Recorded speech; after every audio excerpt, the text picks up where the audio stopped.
Let's see if that worked.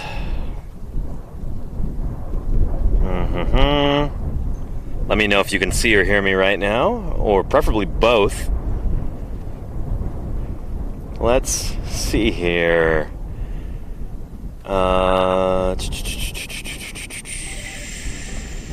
We can hear you and see you. Good. Okay. Excellent. Omar Luna, thank you for the 4 months of support. I appreciate that. Zero Quake TV, welcome, welcome. Shula Dame, Kodali, Death Guru, Arle, how are you doing? It's great to see you. TMK, Pookie, Cyant Streams, Kodali, Nell, Gojira, welcome everybody. It's so good to have you here. Wow. Welcome to another exciting Paleontologizing broadcast. As you can tell, I'm not in my office right now. I'm out in the desert of eastern Utah digging up dinosaurs. And I'm glad you could make it today. This is, I don't know, I've been wanting to do this for a long time, and I'm so glad it's finally worked out so well this summer, streaming live from the field.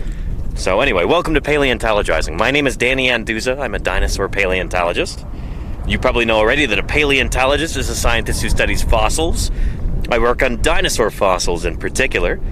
So I dig them up, I study them, I publish on them in the scientific literature. And you're going to see the first part of that today, actually. Digging up dinosaurs here in the earliest Cretaceous Cedar Mountain Formation of eastern Utah. We're digging in a quarry that's approximately 140 million years old. We should have some iguanodontian dinosaurs. There's a few fossils already poking out that I can show you. But we just got started a few days ago, so we're kind of slow going so far. We don't have too many dinosaurs to show off. And the wind has decided to pick up, which is actually kind of nice, because otherwise it'd be like 110 degrees right now. It is like 110 degrees right now, but anyway, the wind is helping make it feel a little bit cooler. Even if it is messing up the tarp a little bit. Shoot, it's really blowing around over there. See, one of the stakes just came loose. Anyway, let me see if anybody's got any questions. My normal chat device is charging right now, so let's see if anybody's got any questions. Journals have you published in Danny? Let's see. Oh, goodness. There's been, Cretaceous research. I've got some stuff in PeerJ coming up pretty soon, I hope. I've got some illustrations in some other journals. One of them is the Auk, an ornithological journal. I think I've got some stuff in JVP. Yeah. Journal of Vertebrate Paleontology. Anywho. Hey, the swim was wonderful yesterday, Thalo. Thanks for asking. Thanks for remembering. And what about digging up ancient pallets? That was a few days ago, Sketchwen. I can go show you that pallet. It has been fully excavated. Yeah. Good stuff. Yeah. Anyway. Yeah. Good stuff. Are there ever digs in forested areas? Only rarely, Moosey Fate. Usually, we're digging up dinosaurs in areas like this. Pretty arid. You've got a lot of exposed rock, because that's how we find dinosaur fossils in the first place. You don't just go dig a random hole somewhere. You walk along and you look at exposed rock like this for bits of bone poking out of the surface, and you dig in further. That's how it goes. So yeah. Anyway, here's the quarry with the crew hard at work. It's Ethan and Fisher right there. Yeah. And this is where I've been working, right between Ethan and Fisher. So we've cleared away a pretty wide area of rock here. And yeah. And Justin's got a pretty interesting bone over there. Let's go check that out, if he doesn't mind. Hey, Justin. Howdy. Yeah. What a very ribby rib. That's beautiful. So for anybody who still can't see it, here it is right here. Going there like that. Yeah, so we're probably from an iguanodontian dinosaur, kind of like Iguanodon, but earlier. These guys would be like, shoot, probably 20 million years older than Iguanodon, something like that. Yeah, very nice. So this is what the bone actually looks like in the rock. And we're hoping for more bits and pieces over here. So far there's been a lot of little bone pebbles throughout here, but not a whole lot else so far today in this area. But Don's got a bunch of stuff over here. And is now a good time to ask you about it, Don? Sure. All right. Yeah. I don't know if anybody was here yesterday, but we started uncovering. We weren't quite sure at first yesterday, and then by the end of the day, I was thinking it was an ilium, like this was the blade, acetabulum, pre-acetabular process. But today, as I've uncovered more, I think it's just actually a broken shaft. Oh, okay. From a limb bone? Limb bone. Yeah. That's been trampled, probably, because we've got, there's a fair amount of just bone fragments around. Right, we've been finding a lot of those. And this thing obviously looks kind of crushed down. And this end is missing. There's little fragments. When the two ladies that were visiting a couple days ago, when Marissa hit this, I thought it was maybe like a part of a neural arch of a vertebra. But now I'm thinking it's probably just some little pieces of broken bone. Gotcha. And yeah, you can see how that's pretty odd, how there's just like half the shaft and it comes down and then it's all weathered at the this is pretty much the end of it here. Okay, so And it just then, cuts off there. Yeah. And then when Maddie was working on this end, Oh, she hit this. Look at that. Very nice. And it's plunging down at an angle. Let me find a good place to step over here. Be right if, there. If you go into that little ledge there, you're good, yeah. Okay. So we've got hit this, and then it's plunging down, which is a little odd. And then I think this is, here we got a long bone here coming. So I'm guessing that when we get to here, you're going to see where that piece is Gotcha. curled It's up been a little buckled bit. like that? Yeah, so trampling is probably the best explanation for why these things are broken up. Some dino turbation there? Yeah, and then unlike most sites, we actually know for sure that a large sauropod walked at the level of about here through this swamp or mud here, and because it got stuck. Went over there and got stuck. So there's a good chance that our Mirasaurus was mucking up some of these bones underneath the walking through the bottom of the swamps. Pretty interesting. It's really, really rare where you can actually attribute, like, you know, footprints or something like that to a particular dinosaur. You usually don't have the dinosaur that it doesn't usually die at the end of the trackway. Here we don't have tracks, but we've got. And it could. I mean, we can't say for sure it was a Mirasaurus, but we do know that it'd make a lot of sense. There was an animal over there, probably wallowing, and it's kind of sad to think about a sauropod stuck in the mud. Like how long it would take to actually. I know. Yeah. I mean, I know elephants get mired sometimes. It can take them weeks to perish, but I would think a large sauropod would take quite a while too. Yeah, I would think so too. Well, at least we're digging them up now. That's like a kind of rebirth in a way, I suppose. Immortality. They didn't die in vain, necessarily. The Egyptians would be proud of them. The Egyptians would be proud of them. Don's done a lot of work in Egypt and is pretty fascinated by ancient Egyptian culture and stuff. Yeah. So yeah, it's pretty, and of course we've got bone at this level. It should keep going, and then you know the hard part is you get this, and now we got to clear all that out. Right? Yeah. Shoot. But that's the way it goes, especially with the way we're sloping. But at least if we go in this direction, we're going to have less overburden to deal with. So it does seem like the quarry is kind of sloping down in that direction. So we're probably going to have to dig deeper over there before we really find anything like this. We had a few things over there last summer. The pubis came out right about right near where you are, right, Fisher? I think the pubis is over there. Was the pubis over there? Oh, okay. Femur was closer to Fisher, right? Femur was there, okay. Gotcha. So we had stuff come out here last year, but yeah, not a whole lot from here yet. But we've got this beautiful flat area that we've all carved away, little bit by little bit, and now we're just digging down, and hopefully there'll just be a treasure trove of bones under there. We'll have to see. But yeah. Anywho, let me see if we got any questions or anything. Let's see here. It may still be that.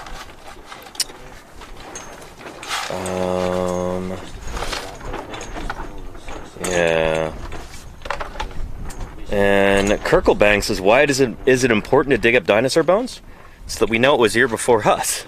That's the thing, is that if we weren't digging up dinosaur fossils, we would have no idea about the creatures that ruled the Earth during this time period.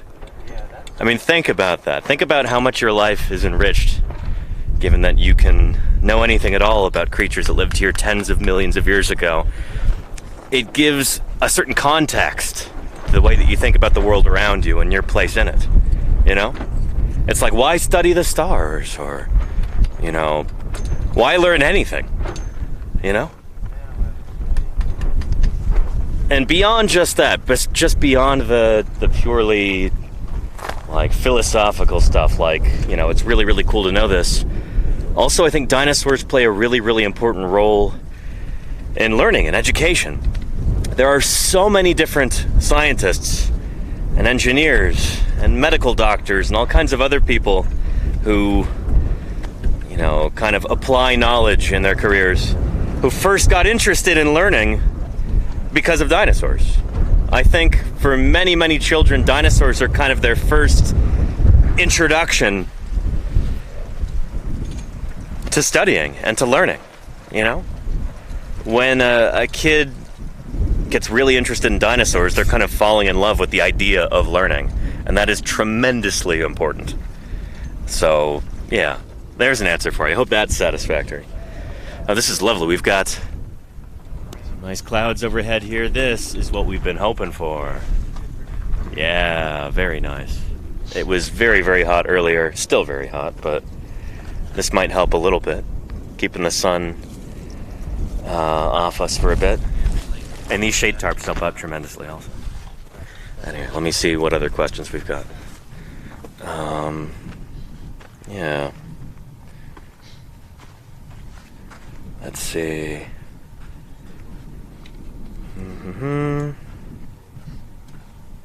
Let's see. When we start cloning dinosaurs, will you still dig them up? Very funny, Damian Mercer. Yeah.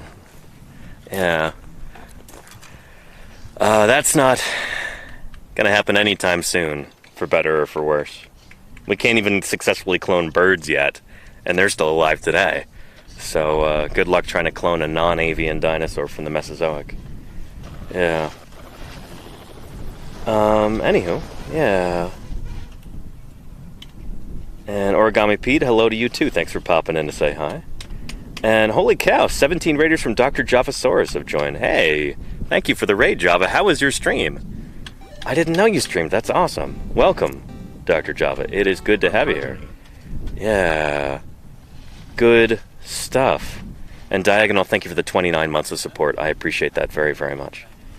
Yeah. And Martin the Mountain Man says, what is the step-by-step when you find a bone? We'll hopefully be able to see that live in a little bit if we find a bone live. But yeah. And you're working on a game. Very nice, Dr. Java. Cool. Thanks again for the raid. Yeah. Good stuff. Let's go set up the camera over there and start digging.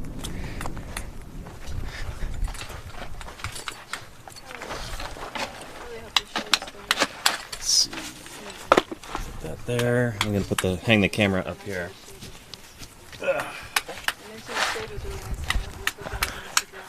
There we go.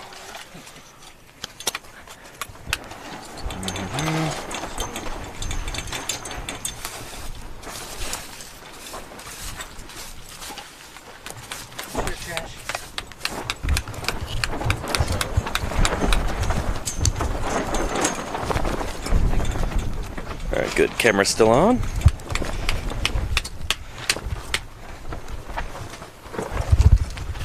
It's over here like that.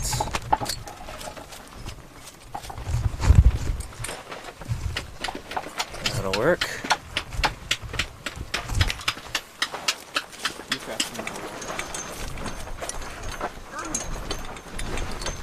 Excellent.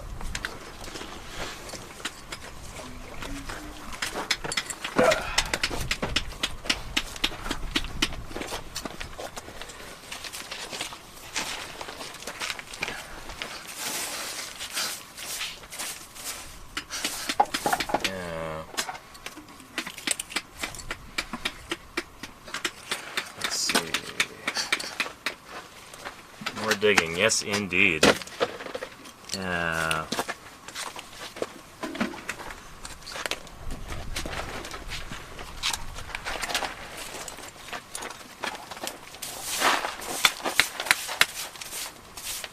So if we all seem a little quiet today, that's probably because it's very hot out. And, yeah, you know what it's like.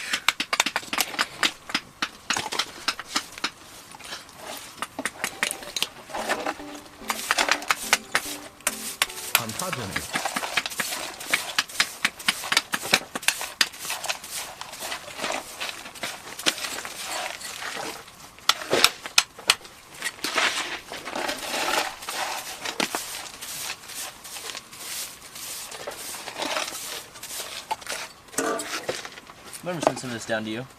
Yeah, go for it. Sweet. Here. Nice. See the little cruddy vert I found earlier? If that is indeed a vert. Whoa, it looks... Yeah, I think so. That's neat. Almost looks like a champ stove. That's kind of what I was thinking at first, but Yeah. it's definitely not. It's fun. Yeah. That's not really worth collecting because it was just floating around in here and not associated with anything.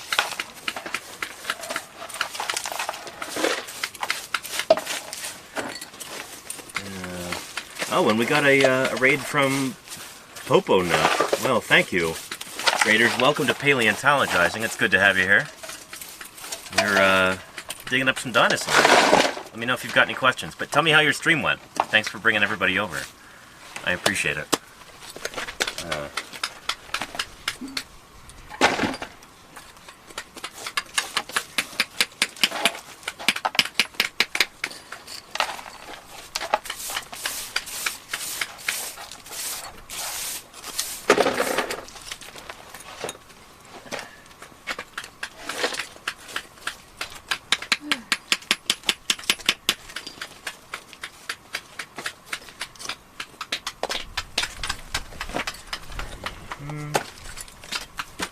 You're doing some art, it looks like. What kind of art were you doing, Popo Nut?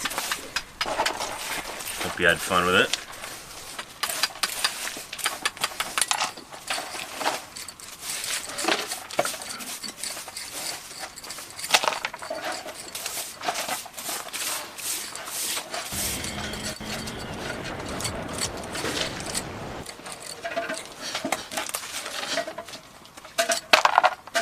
And Murph, thank you so much for those gift subs. Hey, I appreciate that very much. Thank you for your support. Is that 5 of them right there? Beautiful.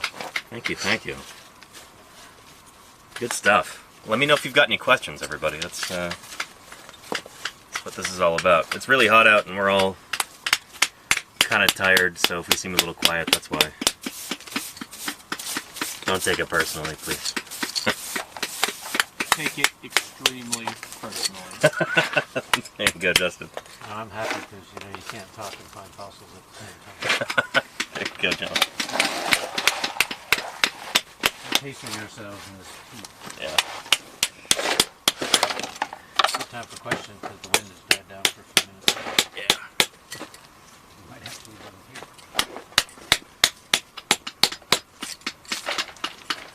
There we go.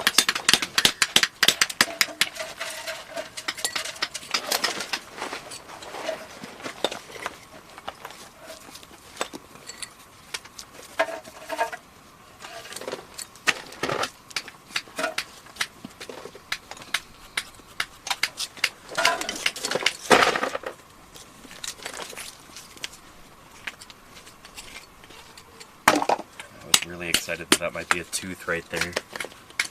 It's just a pebble.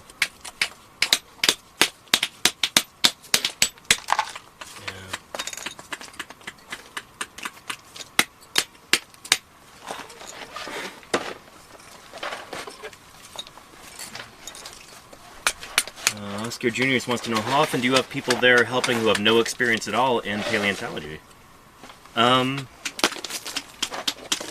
Fairly often, I suppose. A lot of our volunteers are doing field work for the first time. Yeah, Justin and Maddie, you're both doing field paleo for the first time, right? Yeah. Yeah. So, yeah. You don't necessarily need a lot of experience to join a crew. You kind of gotta know the right people sometimes.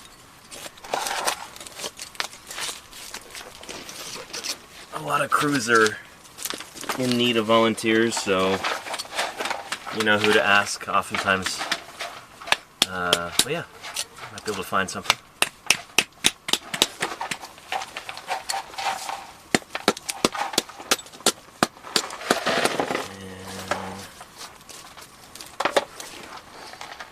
Mason wants to know, what was this environment like for these dinosaurs at this time? This probably represents kind of a swampy environment. We're finding lots of bits of like plant material in here. You know, lots of chunks of kind of organic-y stuff in this. This is a mudstone, which usually represents like a lake or something's a swamp or something like that. So, yeah, really kind of a wet, marshy sort of environment. Yeah. And there you go, Lordy, paleo-nepotism. You know? Yeah. If you know the right people, that's kind of how it goes.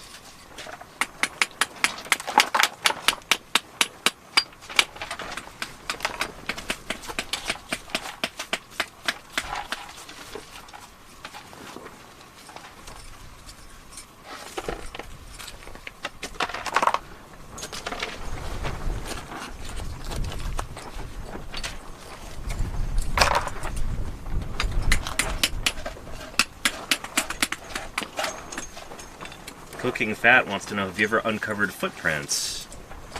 I've worked on some trackway sites before.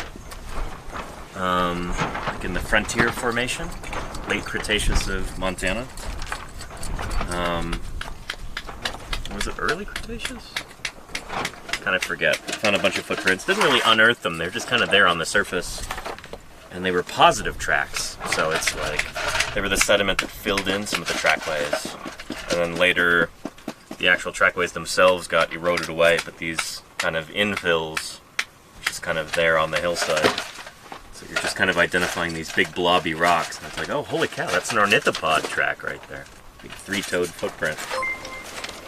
It's kind of like a cast of the dinosaur's foot, basically. And a bunch of those. Back in 2018. Yeah. Raiders from Dumb Moths. Hey, welcome, Dumb Moths and Raiders. How are you doing? Welcome to Paleontologizing. Good to have you here. How did your stream go? Tell me about it.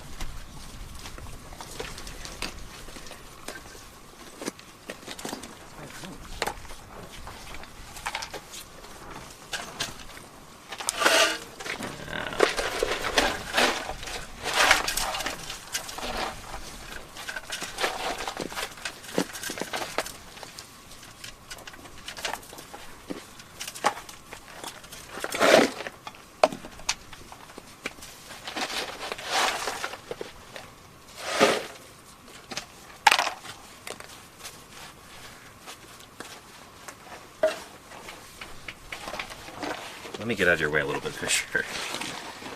Over here. Yeah, sorry. Okay. Move in this direction a bit. And let's see what our temperature is right now. Any guesses?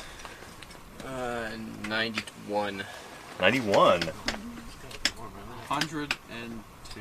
102 from Justin. You've guessed, Maddie? 101. 101. I hope it's not getting planned, but it's not. What about you, Ethan? Oh, sorry. You got headphones in. Temperature guess? 500. 500? A little bit high, maybe. 104.12. In the shade. Wow. Check that out, chat. Right there. That's Fahrenheit, obviously. So that's probably like... That's probably about 40 degrees Celsius. Yeah, 104 is 40, Yeah. exactly. Nice. Oh, now down to 103. Anyway, how hot? Hot. 96 degrees.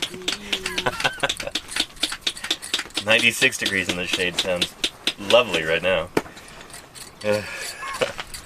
Yeah.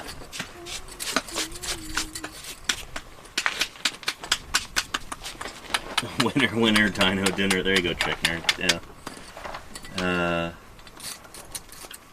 But yeah.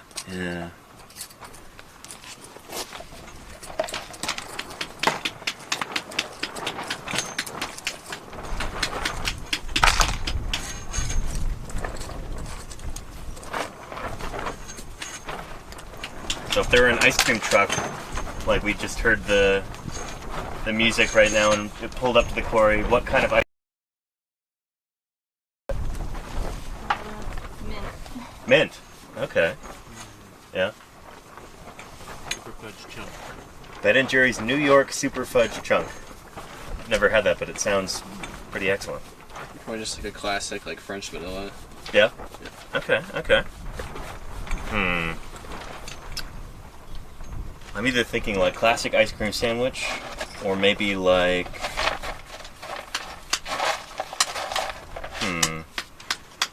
A lemon shaved ice actually sounds fantastic right now, but I don't know if they'd have that in an ice cream truck. Paste bar for me. What's that? A lime paste bar for me. Lime paste bar. I've never heard of that before. They're Yeah? like the rectangular Uh-huh. popsicles. Okay, with the popsicle stick at the bottom? Okay.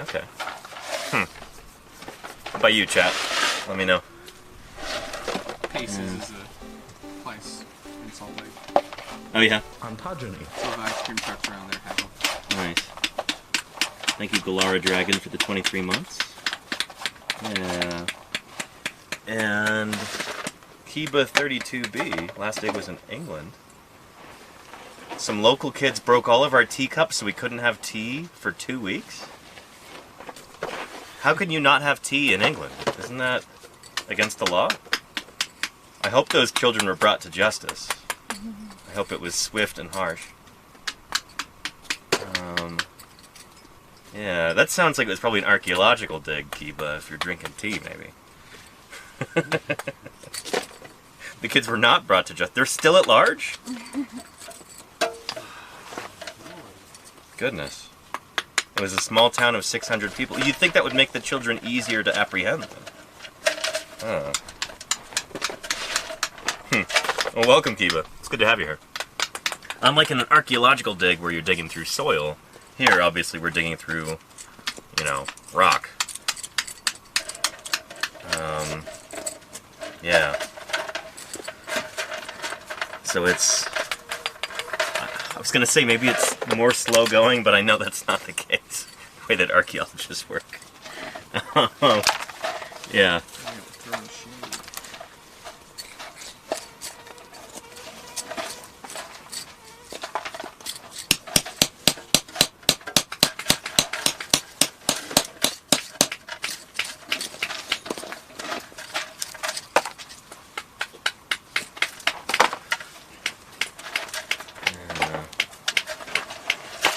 Have we dug up anything interesting? Of course we have an in-player. Yeah.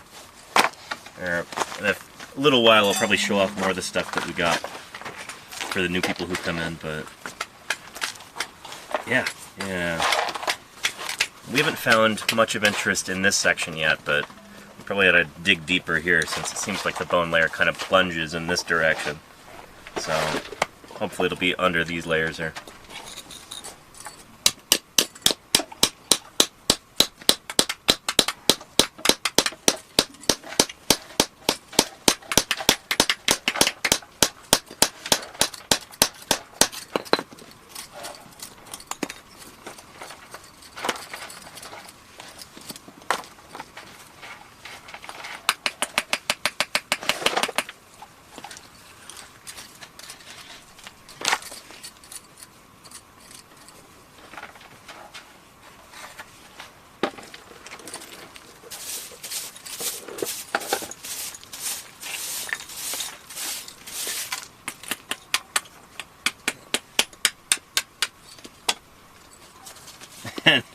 Paleo Jim? Is that who I think it is?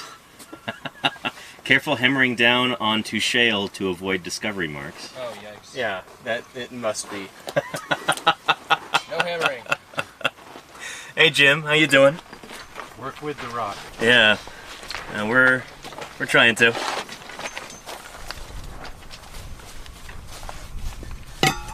Yeah. If he supervises too much from afar, we might have to ban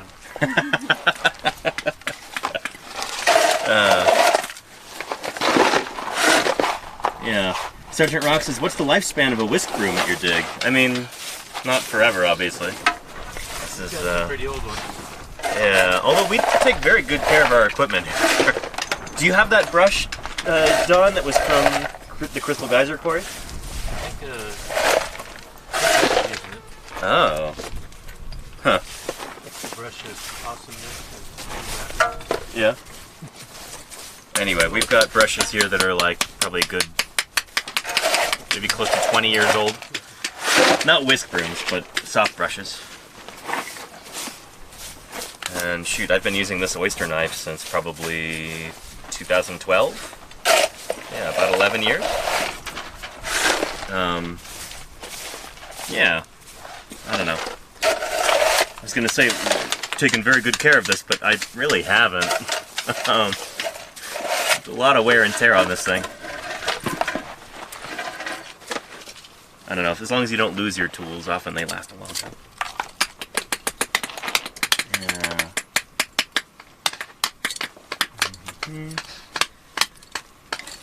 Paleo Jim says, clean quarry is a happy quarry, Ethan.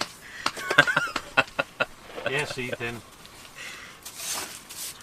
I mean, look at it. It's disgusting. Yeah. We're trying. This is still overburdened. Yeah. We're above the bone layer here, so anything we find is going to be just like little chunks of things.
Can't install COD.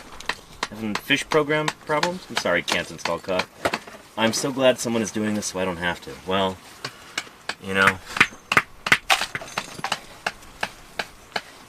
we're happy to be of service. Somebody's got to dig up these dinosaurs.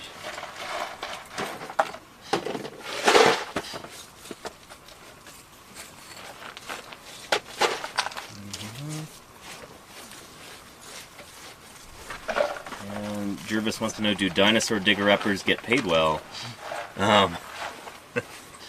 Do we get paid at all is sometimes the might be a more appropriate question. We've got a couple of people here. Like Ethan's getting paid, and Dawn is getting paid.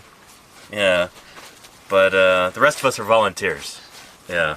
I'm getting paid, I guess, through Twitch, if anybody would care to gift some subs, like many generous people have been doing, and thank you for that. But that's the only way I'm getting paid here. Yeah. Otherwise, just doing this, you know, for the sake of the science. Watch out, little ant. Watch out.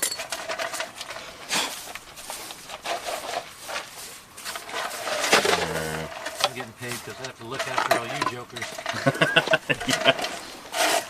Don's getting hazard pay to deal with us.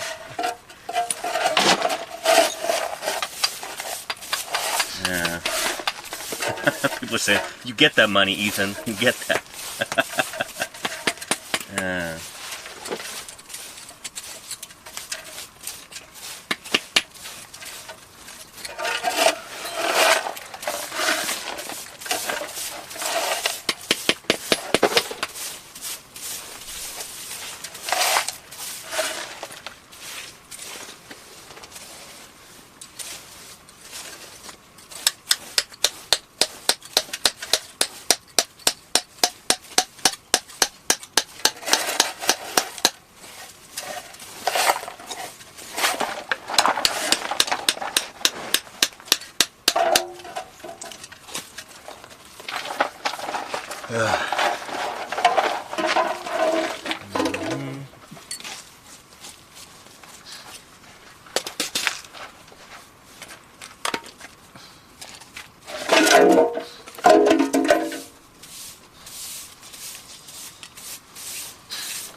Plunging down. I did.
Ontogeny.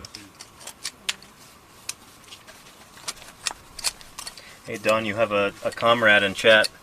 Oh yeah? Ruler2112 says Don has good taste in music. Oh yeah. Rush rules.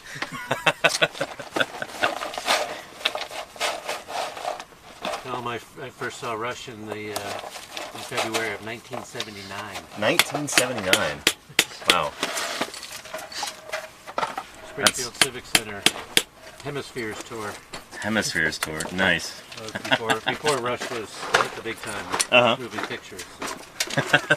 Very nice. He'd probably be, oh, what I wouldn't give to see that show, but then he would be 60 years old now. So. Maybe he is. Well, welcome, Ruler2112. It's good to have you here. Yeah. And Crafty Becky loves Rush too. Awesome. Yeah. And Cephalon Wolf, who do we have to get permission from to dig here? From the Bureau of Land Management, which is a federal agency. They protect and preserve our federal lands here in the United States. So we're on BLM land right now. Got to get our proper permits and everything, and make sure that, well, there's a lot of stipulations. Got to make sure that the fossils all go to a museum, that they're dug up properly, they have good data associated with them, and that we're not messing up the land here. We try to be as unobtrusive as possible, as respectful of this land as we can be. Yeah.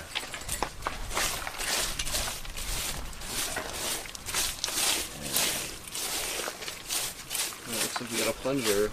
Ooh, there we go. Yeah. Is that a bone? No. Or is it? It looks planty. No, you think so? I mean, in this cross section it does at least. Yes. And that looks planty too, but I just have been thinking. Paleo Jim. What's that? Show it to Paleo Jim. Yeah. Paleo Jim, are you still here? So Fisher has this plunging down right there. That really looks planty to me. That does not look like bone cross section at all. But yeah, and here it is on the surface right there. Yeah, that looks like a big old root to me. But we'll be careful digging around it. And yeah. How beautiful would a root have to be to actually collect it? Oh yeah, that looks, yeah, it is pretty cool though. Yeah, that's wood for sure. Chunky. Really nicely silicified. Reworked into the site here. Getting silicified. Pretty much at the same time that these sediments were being laid down. Nice. Yeah, that's nice. It does look like a bone on the outside. Yeah. Though. That side you can see more of the plant chunk. But cool. Yeah, we've collected a few that are in nice shape, some nice Timskia roots, but Oh, that's right. I forgot about Timskia. that one we can just set aside for our viewing pleasure. Yeah. Very nice.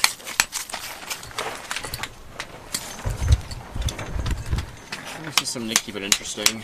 Yeah.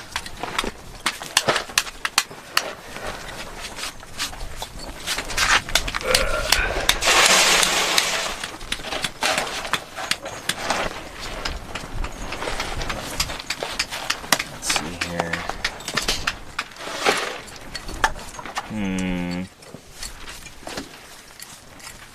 Does paleontology also have small finds / bulk finds like in archaeology? I don't. Well, I guess you've got microsites and macrosites, if that's what you're thinking. Like, I don't know. I don't know if that's equivalent.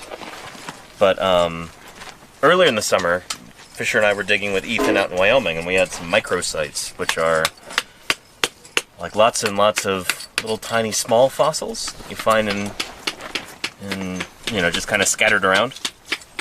It'll be like little stingray teeth and fish scales and crocodile teeth and stuff like It'd be that. as if this surface here was all coated in tiny little fossils. What's that? It'd be like Oh, yeah, as yeah. if this surface was coated in like little fish scales and Right, yeah. ribs and stuff. So it's almost like a mini sample platter of like all the little critters that were alive at the time. That's like a microsite, but this would be a macrosite because we actually get large bones here. But there's little bits and pieces of stuff that we find in between the layers too, maybe just above the main bone layer. Yeah. But yeah. And diagonal, yeah, there you go. Timskia is a fossil fern. Yeah, yeah. So that would be part of a fern trunk rather than an actual root. Oh, and Maddie. Ube Shaka says, "Hey Maddie, your family is tuned in. You guys are all awesome." Oh, that's my dad. Yeah? Hi. Yeah, there's Maddie over there. Yeah, thanks for tuning in. It's good to have you here. Let me use this just a little bit. There we go. Nice and upright.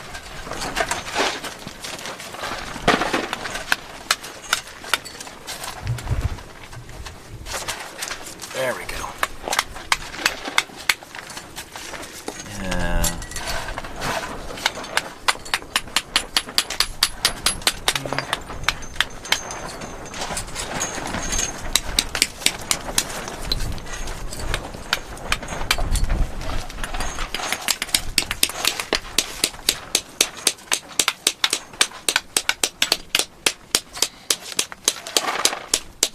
Visually stimulating about the fact that all these rocks are green.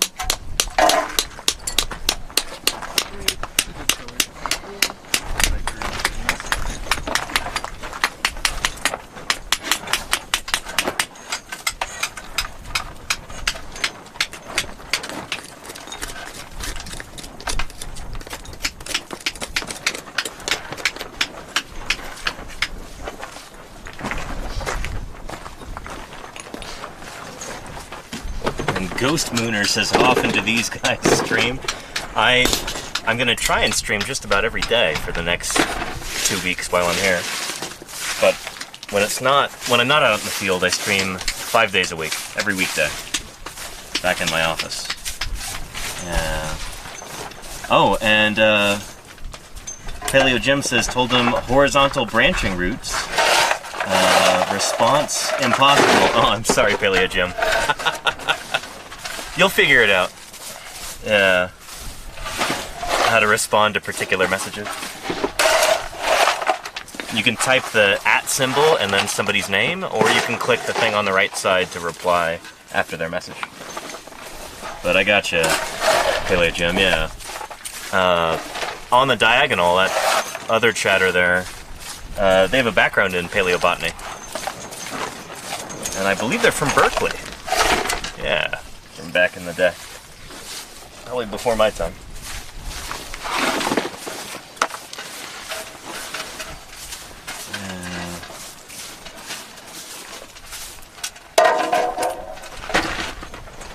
Forever Mashes, do you ever play music while excavating? We were playing music until I started the stream. Ethan's got a really excellent playlist, and we actually had to interrupt that, so appreciate him turning that off for the time being. It's not as fun not to have music, but I would get copyright struck for that. So, appreciate you, Ethan. Thank you. For what? Oh, for turning the music off while we're... Oh yeah, no worries. I didn't even have to ask. It was just, yeah, thank you. Yeah, Don't want to get copyright struck. Gotta keep Yeah. copyright. Gotta honor that. And Ox Tiberius, thank you for the raid. Welcome to Paleontologizing. How's everybody doing? It's good to have you here. Yeah.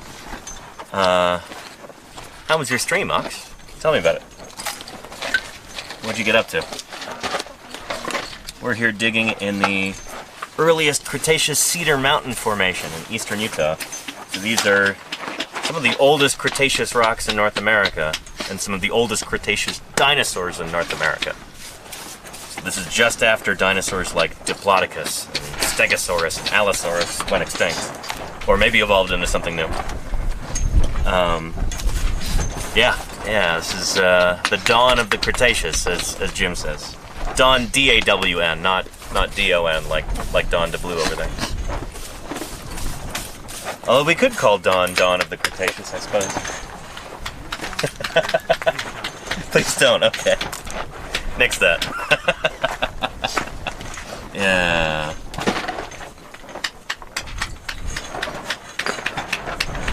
Sounds to the George of the Jungle song. Oh no, you shouldn't have said that. Now we're all thinking it.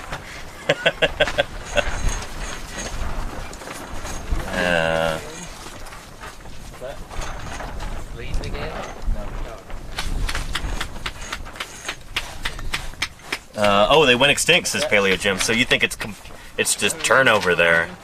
I guess we don't have any stegosaurs yet from North America in the Cretaceous. And the Mierosaurus, that's probably coming in from elsewhere, right? Probably not descended from any Jurassic sauropods. Falcarius probably isn't descended from anything in the Jurassic of North America either, so yeah. Be a big old faunal turnover event. Yeah. Thank you, Paleo Jim. Can't wait till you're here and you can actually talk about this stuff live. That's gonna be fun. Yeah.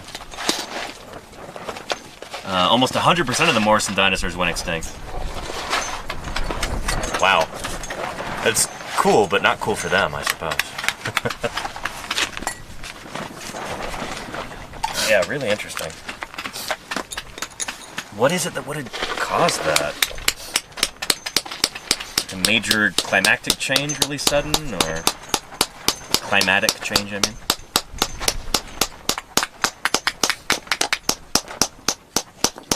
Was it caused by like turnover in the flora or something? Which in turn what would have caused that? I don't know. These are all questions that maybe we can hope to answer in some small way by doing this work here this summer. Yeah. Mostly replaced from Europe. Yeah, there you go, Paleo Jim. Cool.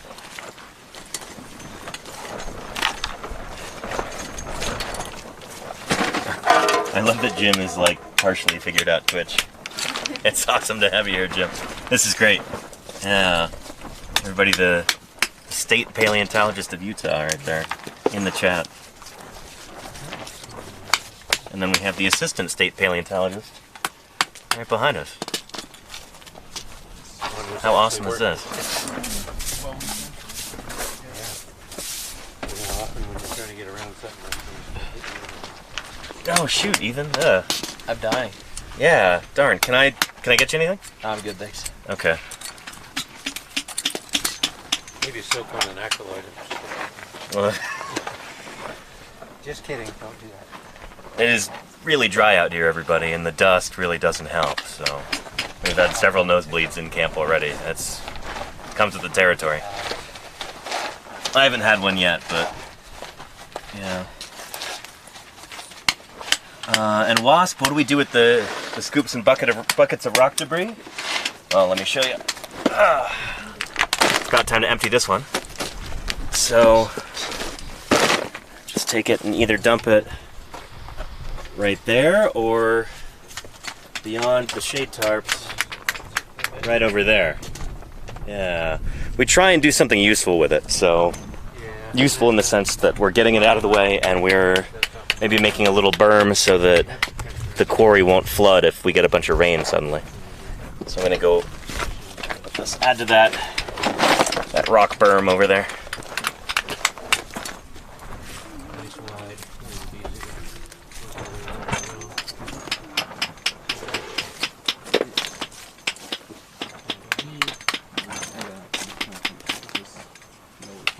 Yeah.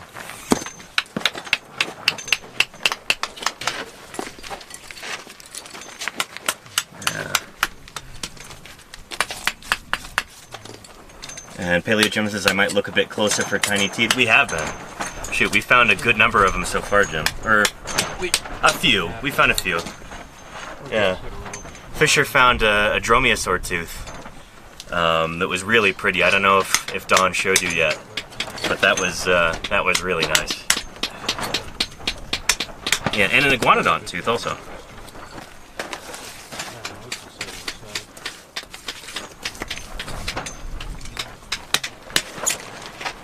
And Carol Lotz, are you looking for any specific dinosaur? Whatever dinosaurs are in this hole, we're gonna find them.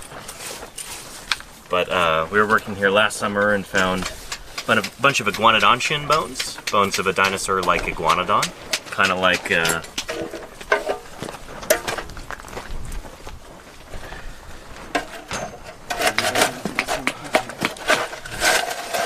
Let's see, like this guy right here. Yeah, although older than iguanodon from Belgium there. This one may or may not be the same dinosaur as Iguana colossus from just a few miles away, I think.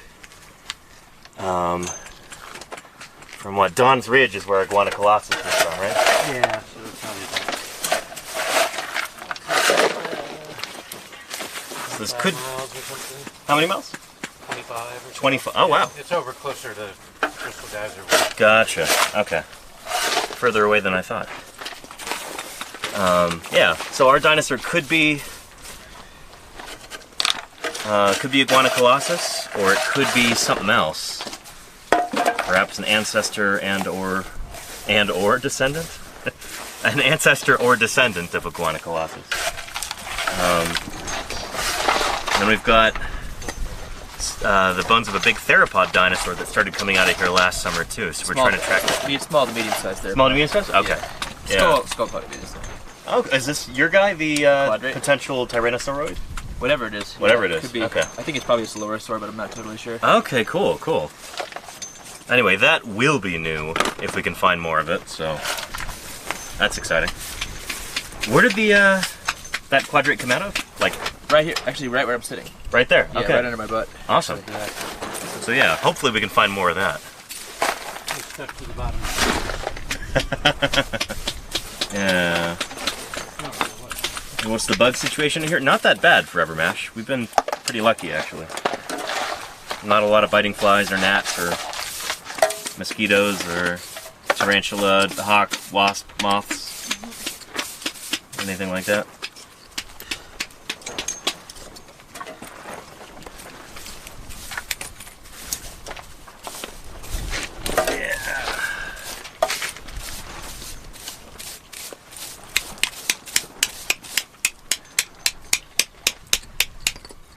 how deep will we be digging? As deep as we need to keep in the time allotted. Yeah. A few feet down. Yeah.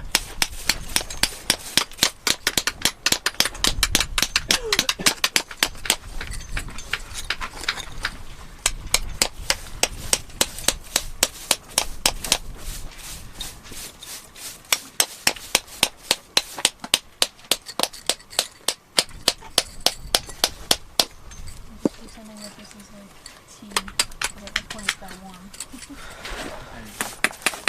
All the bugs have probably found some place with air conditioning to hang out. For their sake, I hope that's true. Probably makes them smarter than us, right?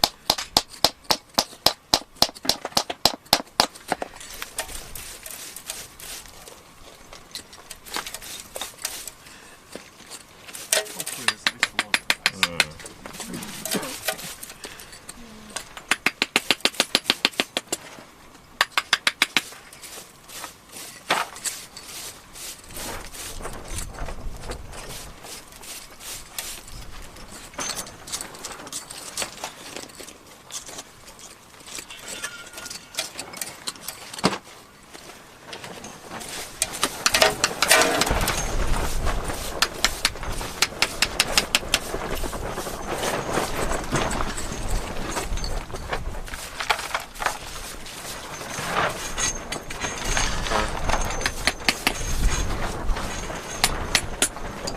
And DNL wants to know what soil rock is this? This is rock, and this is mudstone here.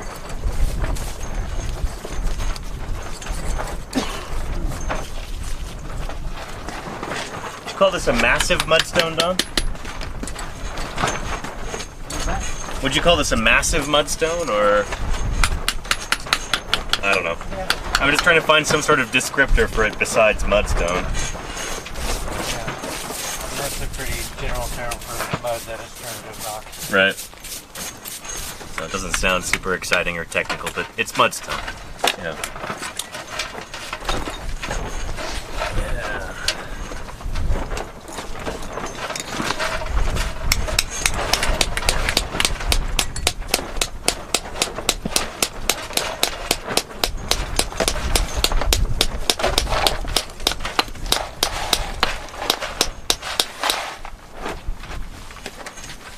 Is there a storm coming? Asks. Who's asking that? No. What's that? Supposed to be 0. Yeah. We're not expecting any kind of storm or anything like that. Shouldn't be any precipitation. Thank you, Fisher.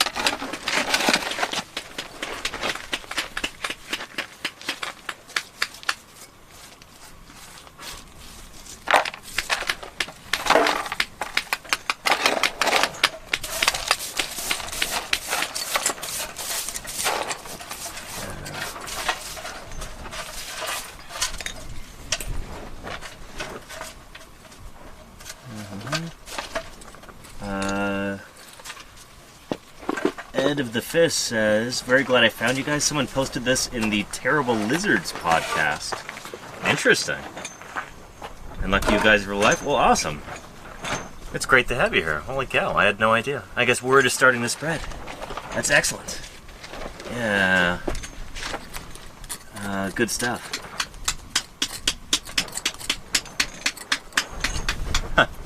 Yeah.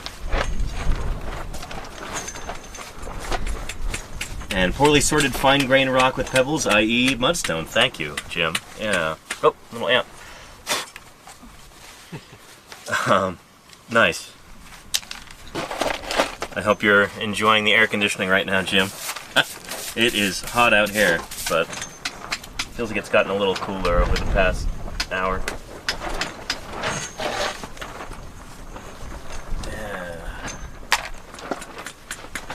Oh, and Dr. Javasaurus, I actually have my doubts about that Psittacosaurus Repenomamus fight fossil, but I don't know. I saw a pretty convincing argument from Brian Eng about that. I haven't read the paper yet, but I do kind of wonder whether that's actually what was going on there. Whether it was actually a fight that was, you know, captured in the rock. Yeah. And Beanco, ever find anything oddly out of place? Like a raptor with brass knuckles or something? Anything that makes you go, well, alright? No. Never. I mean, we do get reworked fossils sometimes. Yeah. I mean, I've actually found some dinosaur bits in the earliest Paleocene before, but they're always just like really, really tumbled. You can tell that they've been like rolling around in the bottom of a river or something for a good while. Like a Triceratops tooth that's just turned into a pebble. Found a brachiopod last summer on our field trip. Really? It's really a Paleozoic brachiopod, yeah. Just Very been cool. reworked up into the Cedar Mountain.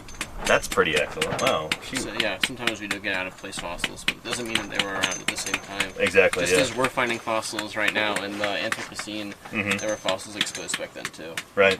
They Yeah. weather out of the rock. So reworking means that like the fossil got weathered out and then reburied later. For anybody who's wondering about that. But yeah, that's really weird. A brachiopod in the Cedar Mountain. Yeah, hold on, I think I have a picture of it actually. Huh. You're sure it's a Paleozoic one? I'm pretty sure. Because they existed during the Mesozoic as well.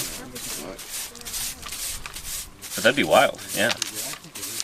A brachiopod is basically like an ancient clam kind of deal. We still have brachiopods today too, but they're not nearly as common as they used to be.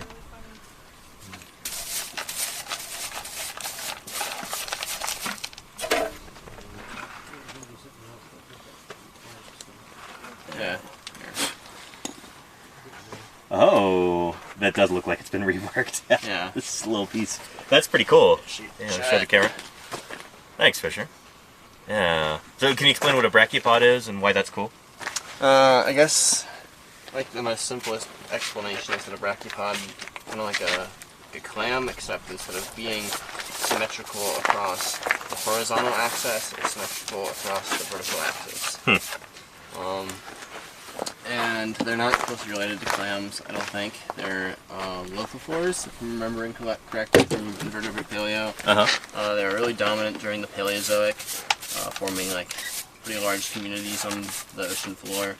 And they, after the Permian mass extinction, they definitely reduced in their diversity. And kind of mollusks that burrow into the substrate take over as more aggressive marine predators evolve and take advantage of like benthic stuff. Gotcha. So the brachiopods just couldn't hack it in a world of like new predators. We do still have some brachiopods today. I think in like New Caledonia you can find brachiopods. And do they burrow at all, or they're on the surface I think most of them are surface, but I think some do burrow. But I'm not an expert in any regard. None of us are invertebrate paleontologists here. Except for Paleo Jim. Why was your trigger for? Yeah.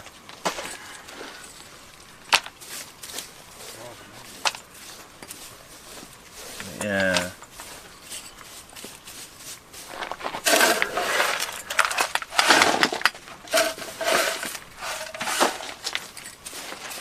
Yeah, brachiopod, not to be confused with brachiosaur gimp leg. Yeah, there you go.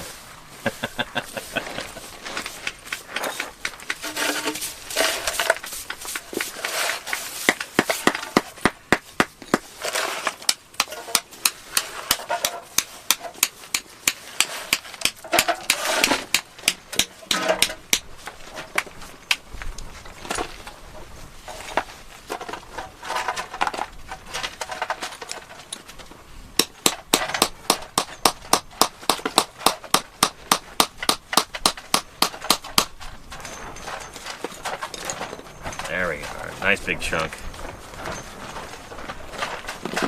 Check this carefully for anything interesting.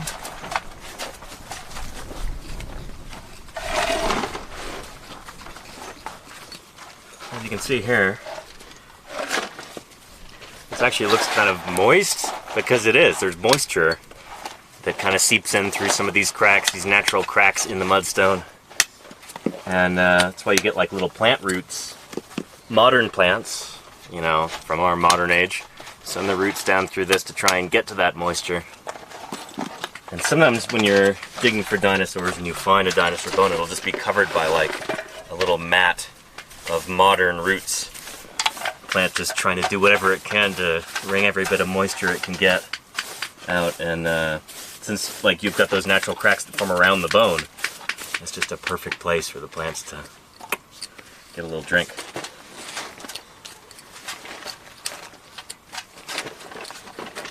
Break this up a little bit, just in case there's anything hiding inside it. A little bit of ancient root in here, probably more Tempskia.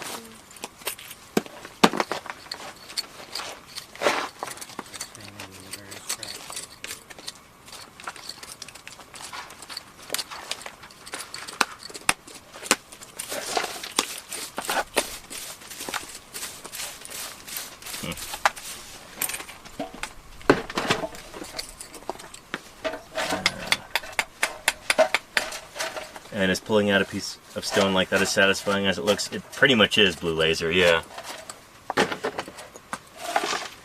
Now you're making progress, getting closer to where the bones might be.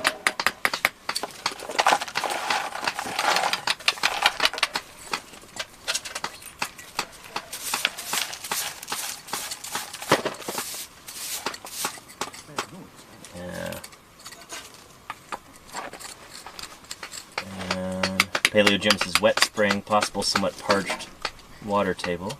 Or perched water table? Because perched would make sense too. Yeah. On top of that layer there. Volganek, thank you for the gift, so. Rizadego says, when you get a big chunk of rock, is it rock or do you need to break it into gravel to check it? You kind of break it to the point that seems reasonable. Like, I'm not going to take this down to its smallest constituent parts. But if I see like a major crack running through it, I'll try and crack it like that. Because it'll, if there's anything cool inside like a tooth, it'll generally break around the tooth. But if it doesn't really want to break, that's a sign there's probably not anything important inside. Or interesting inside.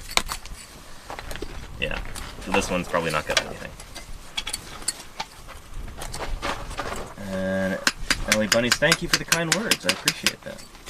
Yeah.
Enigma says, are you free to take samples home like arrowheads? No.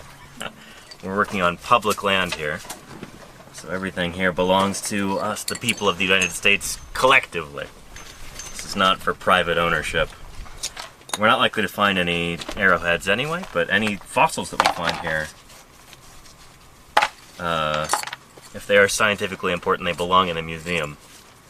So that's why we're here. Not for personal gain, not for personal fortune or anything. This is to help advance the science. That's what this is all about. Yeah.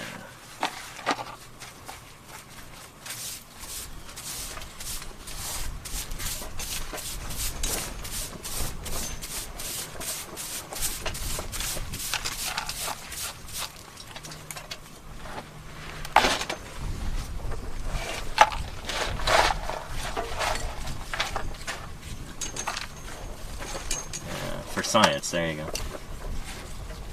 And Lower the Nerd says, how long do you guys train for this? Some of us have been doing this for decades. Shoot, Don, how long have you been digging fossils? my first field season was in the summer of 1984. 1984. Wow. For me, I guess, well, I wasn't continuous, but 40 years ago. 40 years. Holy cow. Which is amazing because Don's only 45. So, yeah, 5 years old at the time. Been out here 22 years in a row. Yeah, 22 years in a row. Not just at Dollings, but in the Cedar Mountain. In the Cedar Mountain Formation of Utah, Don's been working here for 22 years. Holy cow. 15th season out of the last 17 working at Dollings. Wow. Wow. Shoot. Like home, Paleo Jim and I have spent about a year of our lives out here. All told, about a year. That's impressive. With the average temperature being probably at least in the 90s. I don't know if you guys can hear Don right now. Let me know if you can or can't. So, know if I need to repeat things for you. But yeah. And shoot, Paleo Jim in the chat has been digging dinosaurs on the Colorado Plateau for 50 years now. Yeah, no joke. Yeah, Ethan's been working out here since 2014. 2014. Nice. Wow. Yeah, I've been digging dinosaurs since 2011 was my first season in Montana. But I've only been out here in Utah since last year. So yeah. Fisher has been out here a year earlier. So. I was out here in 2021. Yeah. This is my third time here, my fourth season overall, because I was in Wyoming with Danny and Ethan about a month ago. Oh yeah, shoot. Yeah. You count that as a separate season? Yeah. Might as well. Different formations. Yeah. Different age of the Cretaceous. Well, shoot, in that case, I've done some summers where I've worked like 3 or 4 formations in a summer. Yeah. Yeah, I'm sure you have too, Ethan. Yeah. Yeah.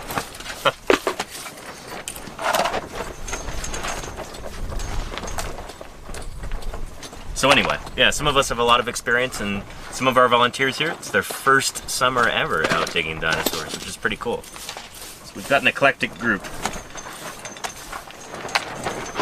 Yeah, where's everyone from originally? Yeah, I don't know, do we want to go around? I was going to make a Pangea joke, but it wasn't really going to make any sense. I'm from the San Francisco Bay Area. Ethan? Salt Lake. Salt Lake City, yeah. Also Salt Lake. Also Salt Lake for Justin. Athens, Ohio. Yeah. Athens, Greece, Ohio. Paleo Jim and I are both from Massachusetts. Massachusetts. Wow. As is our paleontological assistant, Martha Hayden. Wow. And when Scott Madsen worked for us, he's also from Massachusetts. It's the Massachusetts crew If you out want in to Utah. work for the UGS, from Massachusetts. That's awesome, wow. And Maddie? The East Coast. The East Coast for Maddie, yeah. So, Been all over. all 4 corners of the globe, yeah. California, Utah, Massachusetts, and the East Coast, wow. Oh, and Athens, Ohio. Yeah. 5 corners of the globe. All 5 of them. Now, last summer we had Bilal with us, who is from Egypt. Nick is from Southern California. Oh, yesterday Ken is from Wyoming originally, but lives in Colorado now. Yeah. A fair amount of international help too, with 4 or 5 folks from Germany, England, maybe even some Canadians. Wow, exotic. Canadians. Nice. Yeah. China too.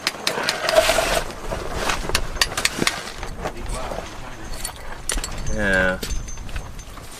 Let's see here.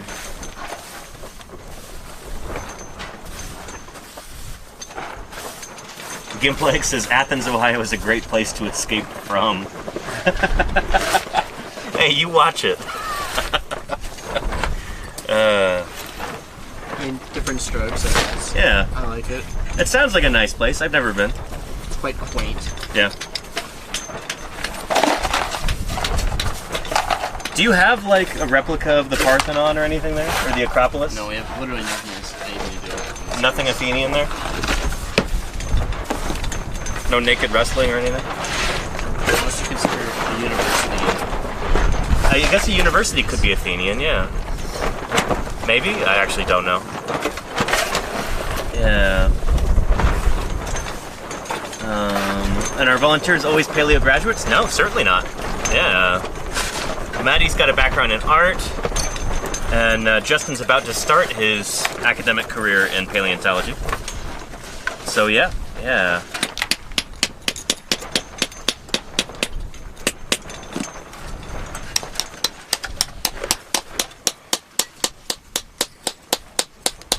We like students so we can mold them in our own image.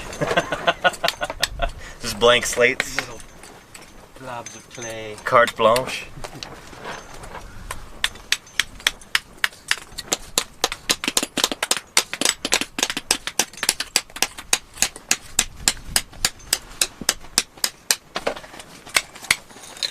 Alright.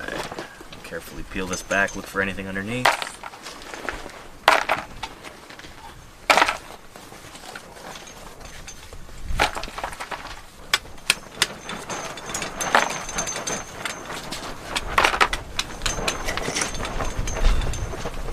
Oh, and Diagonal says, I help digitize Athenian literature as one of my hobbies. That's pretty cool.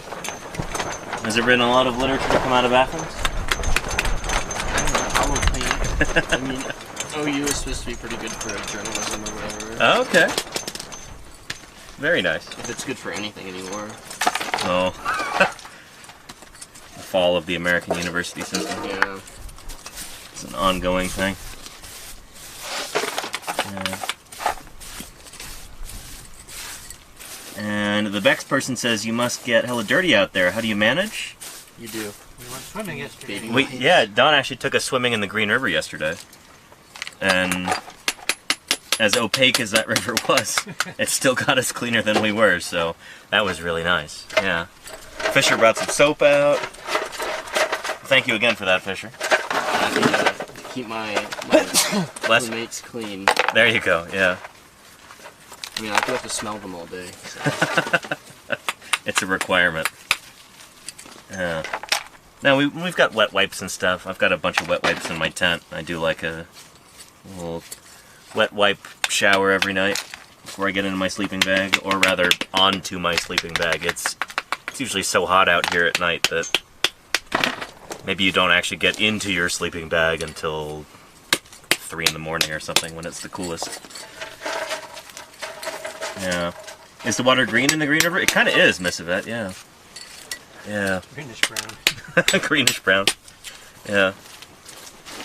Kind of a, yeah. A gross looking green.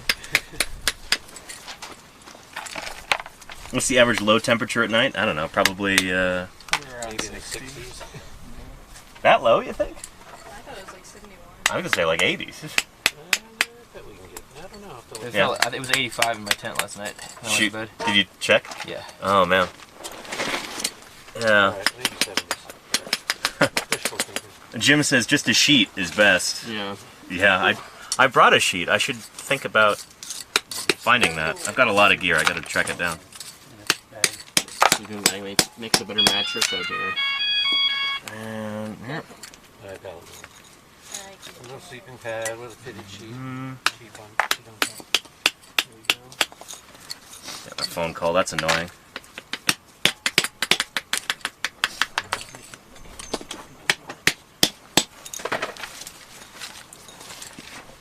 Get a little closer to the fan.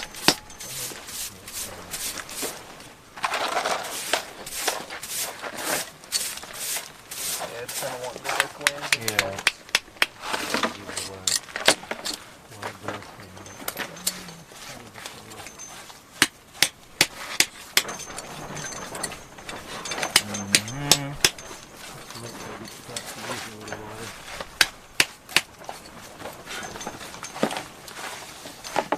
We're calling about your dinosaur's extended warranty.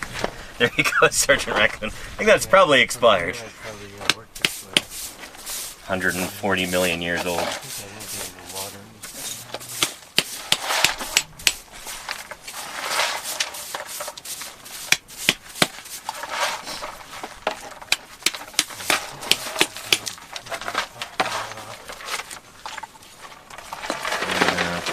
And what are those bugs that have been running around the whole time? We're called paleontologists, Trek Nerd. Please, have some respect. No, there's a bunch of little ants. Little harvester ants. One of them was trying to carry a piece of a chip up the side. Let me go make him a Twitch star for a second. Or rather her. I think all the workers are female, right? Correct. Yeah, let's go see what she's doing. There we go. Looking for a Dorito, probably. No, a piece of goldfish, yeah. Some Hymenopteran piscivory there. Very nice. Is there teamwork going on over there? No, this is a solo effort. She's going at this by herself. Well, you know the thing about teamwork. Yeah. The way you get it done. Makes the dream work, man. And then she's got no goldfish there. Nor does she. Yeah. Alright, good on ya. Bring that back to the colony. Never a dull moment in the quarry. Well, sometimes. But we don't ever admit that.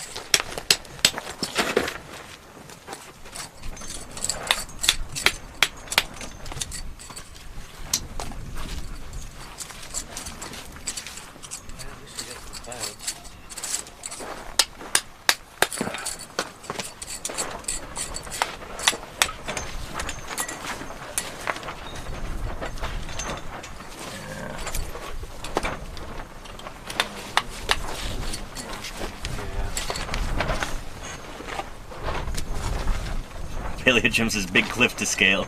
Yeah, definitely. She's gonna have a difficult time getting up there. Oh, she's going for it though. She keeps falling down.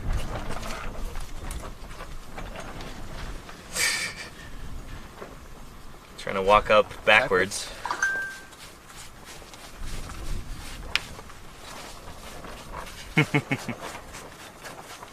Have you ever had to relocate your dig spot due to ants or bees or creepy crawly biters?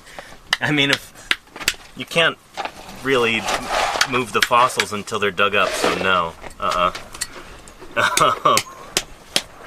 Yeah, I've never had to abandon a site because of arthropod friends or interlopers.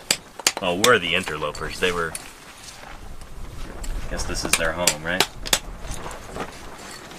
But no. We unfortunately have the exact eminent domain on our insect. There you go, yeah.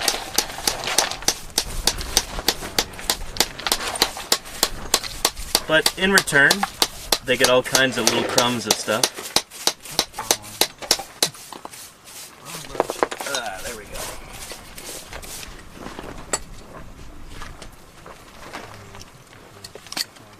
Yeah, you can get it on there.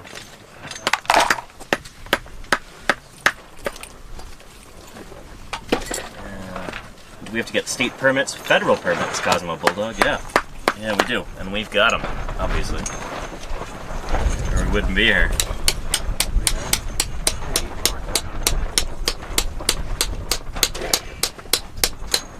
If we only needed state permits, that would be a lot easier because we've got both of the Utah State paleontologists on this crew.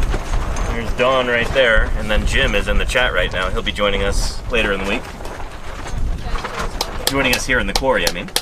Not just here in the chimp. Yeah, let me get a little more sweet water. Yeah. What? I've been using this. This is kind of the t-shirt bucket. So Yeah. you need it. Yeah, and Paleo Jim says for this site, federal permit, I issue state permits. Yeah. There you go. Yeah.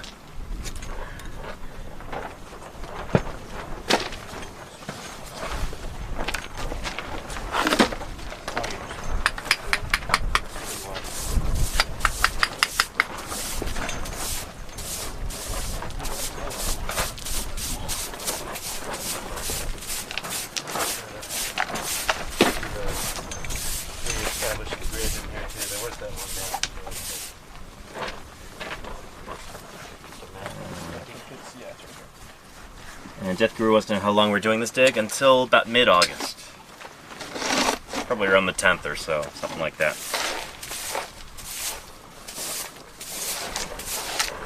And then it's back to civilization.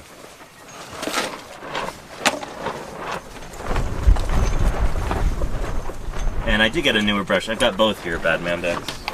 There's this one, and there's this one.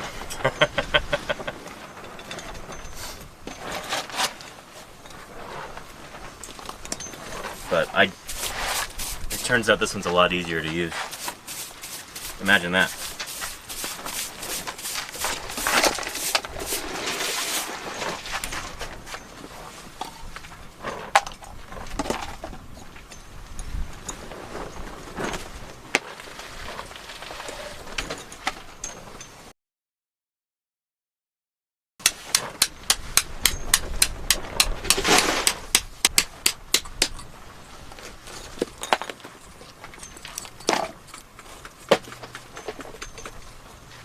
Cosmo Bulldog says, what's the protocol if you find something archaeological? Put it back and maybe call an archaeologist? Yeah. We're not going to find anything in the quarry because these rocks are 140 million years old. But that could be something. Not something archaeological. It could be... That be bone there?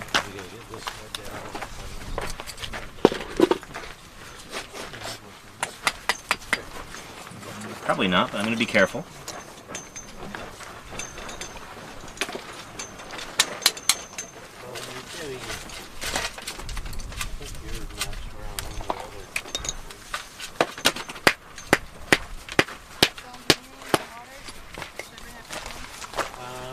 No, maybe I'll come and do the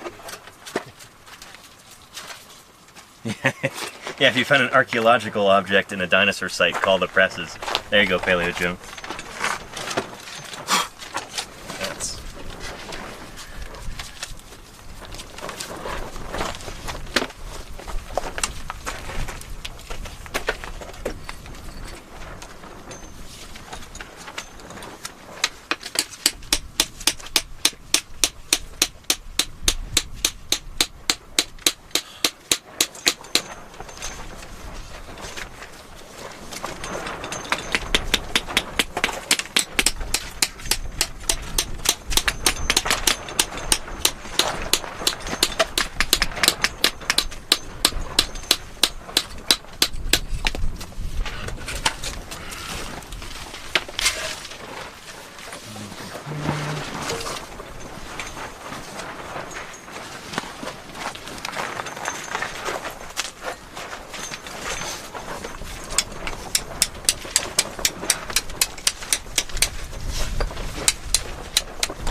How long is the work day while in a dig? Daydreamer, great question.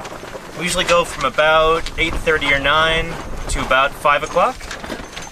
But that can vary a little bit. If we've got a lot of bones to get out or, you know, stuff to jacket, we might stay a little bit longer in a given day.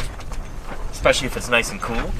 If it's just hellishly hot, we might leave the quarry a little bit earlier, like we did yesterday.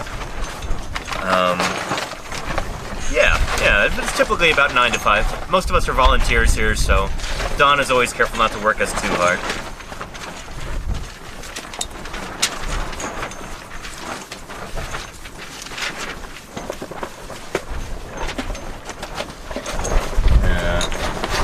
And Paleo Jim says, workday 9 to 5. Evening walkabout sometimes results in cool finds. Yeah, like, not yesterday night, but the night before, some of us went out prospecting and found some cool bits of stuff out in the wash. Yeah, me and Justin went out last night too. Oh yeah. And tell them what you found? Crocodile tooth. I don't know if there's any specific, we don't know what that is. Beautiful little crocodile tooth, yeah. Looks like one from maybe toward the back of the jaw. Kind of short and squat, but really nice. Beautiful fluting on it. Good stuff. It's a nice find. Yeah.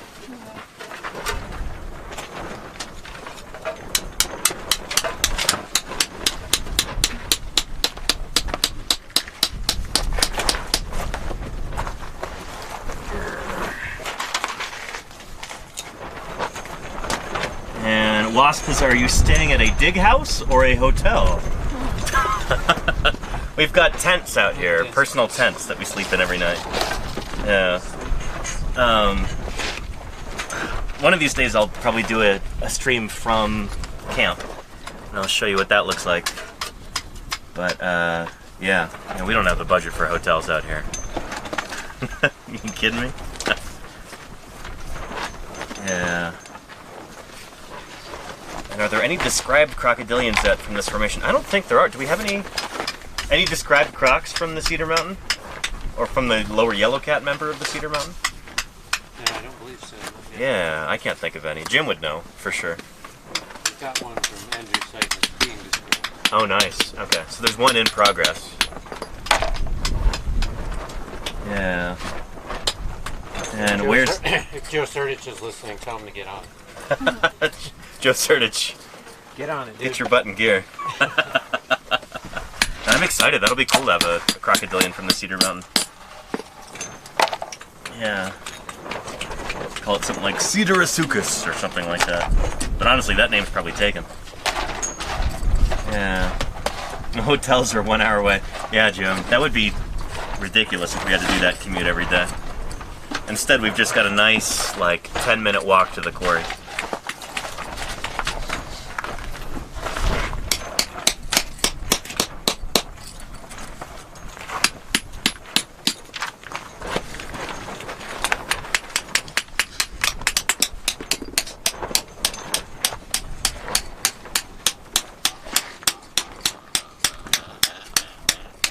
Sounds like a jaw harp.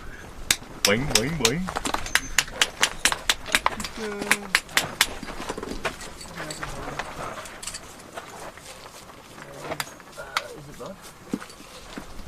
All right. Oh, and it's a terrestrial croc. Oh, very cool, Jim. That's going to be awesome. I think it is. Yeah. Cover that with glue. And Jordy Fish says if Maddie found a tooth, there should hopefully be more, right? I mean, there might be more teeth, yeah. But crocodiles, like dinosaurs, shed their teeth all the time. And so you might just have isolated teeth in an area and not find any, any bones or anything of that animal. It's pretty common to find isolated crocodile teeth or even isolated crocodile scutes, the little armor plates that they have on their bodies. Those are a very common fossil throughout the Mesozoic and Cenozoic. And, yeah, it doesn't necessarily mean that you're going to find more of the animal. Yeah.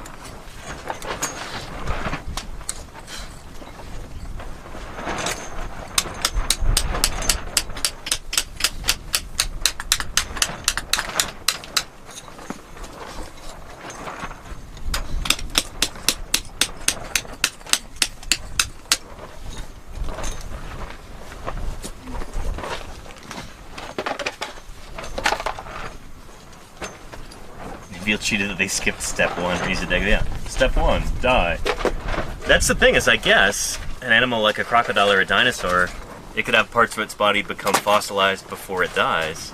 If you're shedding a bunch of teeth and they get buried, and the fossilization process starts, then I guess that's theoretically possible. Although fossilization tends to take a long time, from what I understand. But it can at least get buried. Don, have you used a foldable ruler or should it over here? You think? Oh, there it is. Nice.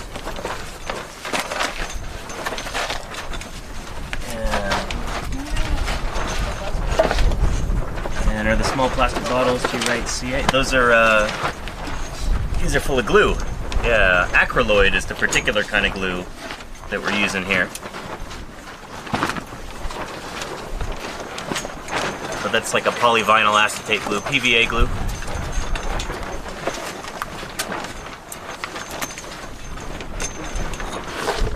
Yeah. And who is that? Medusa wants to know how deep are these fossils buried in the ground? We're a couple feet deep right now. Yeah, but the first of the fossils that were found at this site were right on the surface. So there have been multiple horizons of different fossils in this site. Yeah.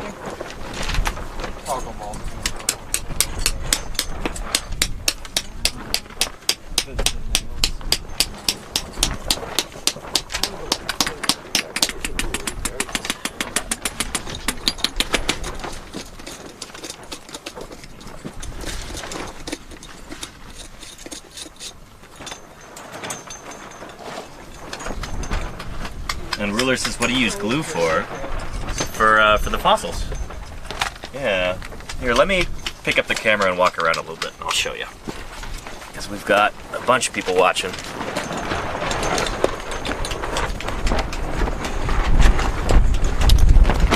And it's very windy. Oh, there's another ant. With a piece of a goldfish cracker. Very nice. She's making it work. All right. But over here, Justin and Maddie have got this rib over here. Very nice. And a variety of other. Oh yeah, little bits and pieces of stuff. Lovely. That's an interesting one up there. Yeah. Going vertical. So when we first find a fossil like this, you know, this has been in the rock for 140 million years. So you expose it to the air, and bad stuff can start happening. It no longer has that pressure being exerted on it from the rock above, so it can kind of expand. Parts of it might just turn to dust and crumble away. So you want to be able to consolidate that as quickly as you can. So we have this glue that we use. This is a penetrating glue called acryloid. It's a polyvinyl acetate glue. We keep in these little bottles like that. Danny, what do you think this is? Ooh, let's take a look at that. Could just be. Yeah, let's see. Oh, there's another piece of it.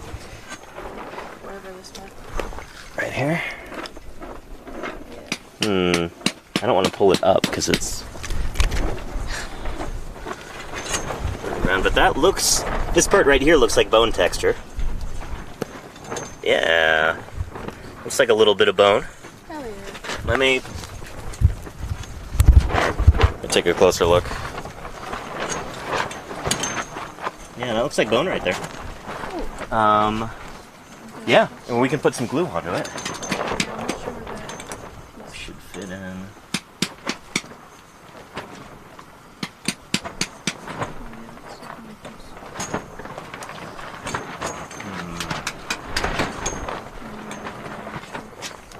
Just like that. There we go. That's how it clicks. Yeah, so we've got some bone right here. And just gonna put a little bit of glue onto that. I don't know if this will turn into anything, but Yeah. who knows? It could be an important bone just kind of plunging straight down, and that's just the little tip sticking out the top. Yeah. Yeah, cool. Good find. Yeah. So anyway, that's how the glue works. Pretty simple. Just spray it right onto the bone. And then it's a mixture of acetone, which is like nail polish remover, and then a plastic compound. That's the polyvinyl part. Polyvinyl acetate. And so the acetone just thins everything down so it can soak right down into the bone, but then later the acetone evaporates away. I say later, but it's almost immediate. You know, anybody who's spilled nail polish remover before can tell you that stuff evaporates really quick. And so as it evaporates, it leaves the plastic down inside the bone to kind of strengthen it from within. So that's kind of our standard consolidant glue that we use in the field. Yeah, hope that makes sense. Put this back over here.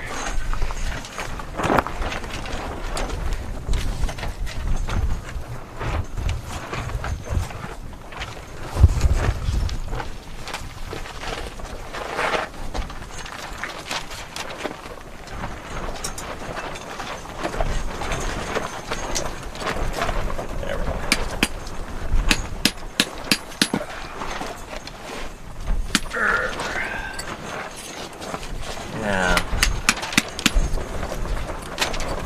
Good stuff. Yeah.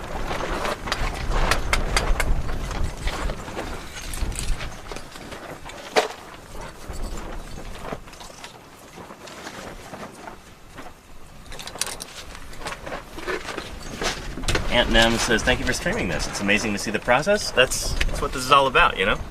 Really glad that you're here to be able to watch this. This is my favorite kind of science outreach, you know? I can show how something works rather than just telling. And it's important, you know? Get people kind of involved and invested in the process by watching it happen live.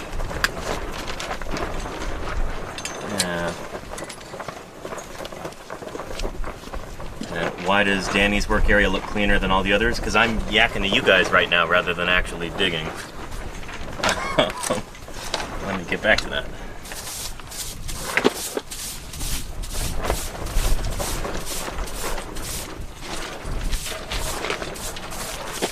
Am I cramping you, Fisher? Am I crowding you?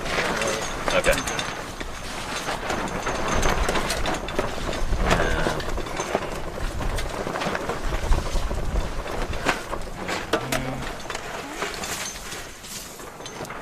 And Daydreamer, yeah, we pretty much all work here every day. Yeah.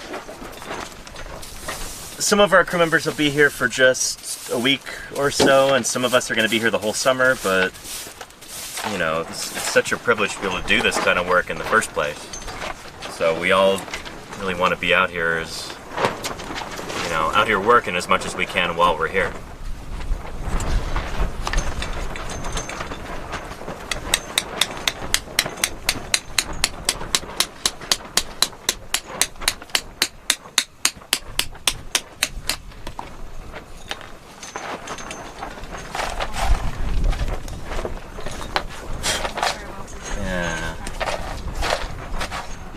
Now we'll be able to talk about some choice outcrops that really help tell the story. Looking forward to it, Jim. Yeah, that's gonna be great.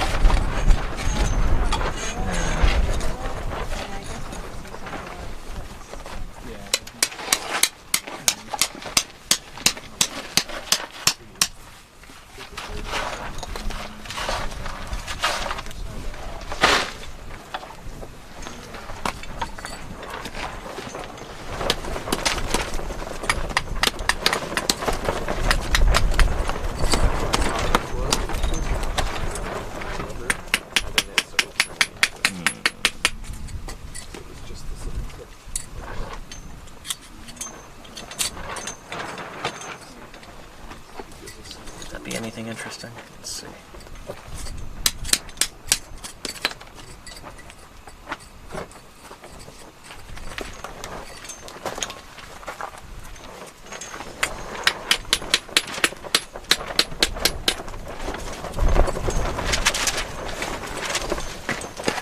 Nope. Maybe some planty stuff, but yeah.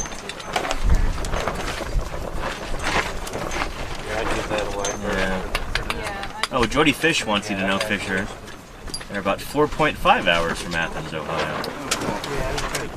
Nice. Yeah. Ohio representation. Yeah. And Paleo fossil soils tell us about paleoclimates. Yes, indeed. Important stuff. Shoot, if you don't really understand the climate in an area, how do you really understand it as like a biome? So that's pretty important. You could go that way. Yeah. And Dave Nevius says, could anything possibly be learned from chemically analyzing such old fossils? Yeah, shoot, there have been Mesozoic dinosaur fossils where people like Mary Schweitzer have been able to find like proteins and stuff inside them. Basically everything short of DNA, which is really cool. And it's still unclear how common that is in dinosaur fossils. Like how common that sort of thing, how commonly that sort of thing gets preserved. It's probably still pretty rare. But yeah, it's amazing what you can learn from a well-preserved fossil. And yeah, thank you, Claire, for posting that link with Mary Schweitzer's Wikipedia page. If anybody's curious about that, that might be a good jumping off point.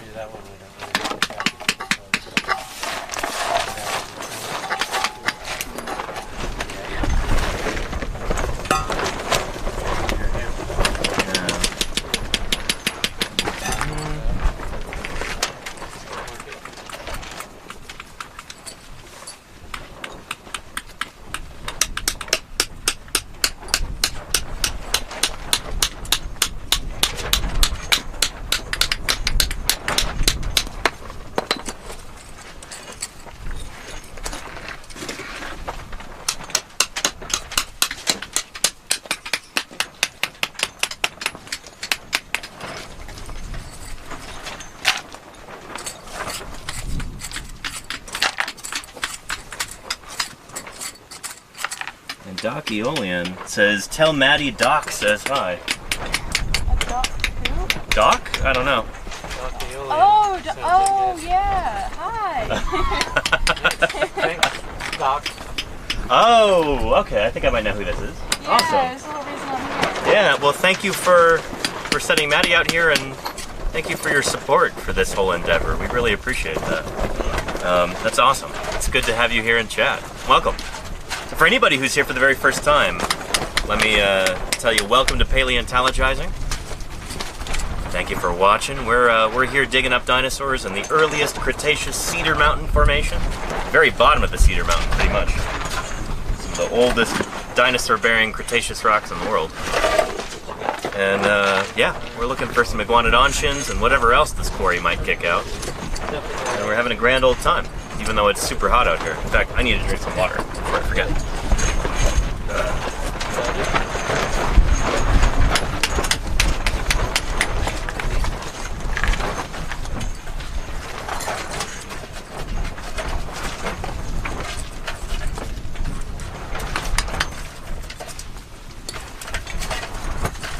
Good stuff.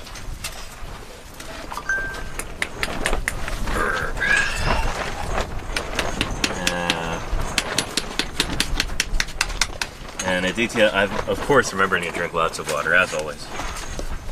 Thank you.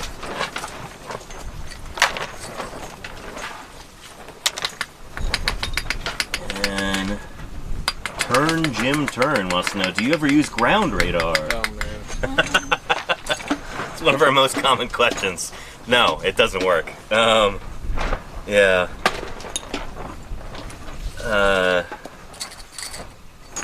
The bone here is pretty much the same density as the surrounding rock, so that sort of gear, even if we could afford it or anything, yeah, it wouldn't be any good. Ground obliterating radar always fails. There you go, Paleo Jim. Yeah. See, if anybody knows this, it's Jim there. Yeah. And Delafo Maznaris, thank you for the 12 months of support. I really appreciate that. Thank you, thank you.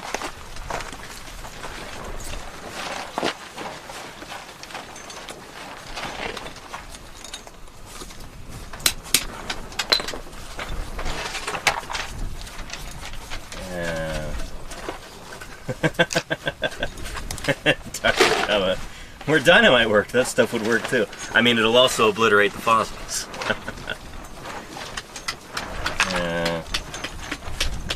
And Obi Fences, what led you to this occupation? Well, shoot. I guess we could go around and ask everybody that, but I was always obsessed with dinosaurs from the time I was very, very small. In fact, I joke that I decided I wanted to become a dinosaur paleontologist the same day I realized I couldn't grow up to be a dinosaur. So yeah. What about you, Fisher? I've always just had a fascination with the natural world and evolution and taxonomy and stuff. Nice. So I originally wanted to go into zoology when I started college, but the summer after high school, I did some work out in the Chesapeake Bay, working on diamondback terrapins. And while it was rewarding and fun field work in its own right, it was also quite irritating to work in such a humid and hot and insect-infested place. And so on one of our off days, we went to the Calvert Cliffs, which is this marine deposit from the Miocene, and I found some bits of whalebone and some shark teeth, and I thought, you know, I like paleontology, maybe I can try that as an alternative. And so I took some geology classes, and I landed myself a lab position at the university I attend, and the rest is prehistory, I guess you could say. That's awesome. I love that you've got a cut and dry origin story there. Yeah. Where you're like, I'm tired of being beat on by turtles and bitten by mosquitoes. Yeah. And then you went to some cliffs and found some fossils. That's really cool. Nate. Yeah. Gesundheit, Ethan. Oh, thanks. Yeah. I see.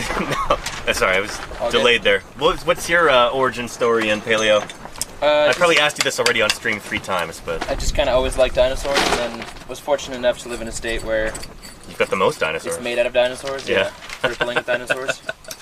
So I met Paleo Jim and met a bunch of other people through Paleo Jim and Don, and things kind of snowballed from there. Nice. Yeah. Yeah. Maddie, what about you? I just really like dinosaurs. I Yeah. don't know. That's a good answer. I've always liked drawing dragons and stuff, and then, I started realizing that dinosaurs are just dragons that you can actually study, so... Actually real, yeah. Yeah. Yeah. That's basically it. Nice. Yeah, because your background's in art, right? Yeah. Yeah. Yeah. Very cool. And Justin? Much like Danny, but just a little bit earlier along. Yeah. I was a dinosaur child, Uh-huh. and It's true for a lot of us. I joined the Utah Friends of Paleontology, and Don gave the Yeah, oh cool. presentation, I guess. Uh-huh. Yeah, shout out to UFOP, Utah Friends of Paleontology. And then I bothered him for a few months, and now I'm here. Awesome. All right. Yeah. And Don, how did you get stuck with us? Well, my penitentiary had a work release program. Can you hear Don right now? You're missing gold if you can't. Shoot. Yeah. And I had been making big rocks into small rocks, so then the work release program, then we could come out and make big rocks into small rocks for science. Now, how'd you first get interested in paleontology? I'm a little different than these guys. I didn't actually get into paleo until I was in college, Uh-huh. which is a little bit late. But I was always into biology and history. And in college, I took a comparative vertebrate anatomy class and really learned about CBA. evolution and the anatomy and how we can trace all the bones from a fish to an amphibian, reptile, mammals. So that was really fascinating. And I took a vertebrate paleontology course where I could go, and we had it at the Amherst College Museum. Oh, So cool. they had drawers with fossils and things. So Uh-huh. I thought that was really cool that you could open up the drawer and pick up a skull of something that lived 40 million years ago. Right. My first interest is actually in tertiary mammals. Ah. But, when I got the job here in Utah, we have so many dinosaurs. You kind of got stuck with dinosaurs. I called myself a reluctant dinosaur paleontologist. Don, by the way, discovered Diabloceratops, if you're familiar with that dinosaur. In fact, I even have a picture. Diablo and Yeah. Uruchia from this side Oh, I discovered, and then also Iguana colossus. Iguana colossus also. There's Diabloceratops right there. Yeah. Guy who doesn't like dinosaurs, I've done pretty well in the dinosaur realm. Yeah, seriously. Yeah. And it seems we just got a big old raid. Who is this? Let's see. Ellen from now on. Holy moly, thank you for the raid. Welcome to Paleontologizing. It's good to have you here. By way of quick introduction, my name is Danny Anduza. I'm a dinosaur paleontologist. I'm here in eastern Utah working with a crew of paleontologists and volunteers, and we're digging up some dinosaurs live. So if you've got any questions, don't hesitate to ask. Yeah. Bilbo the cat says hello. Well, hello right back to Bilbo the cat. I hope they are having a fine day. Yeah. Good stuff. Good stuff. Yeah.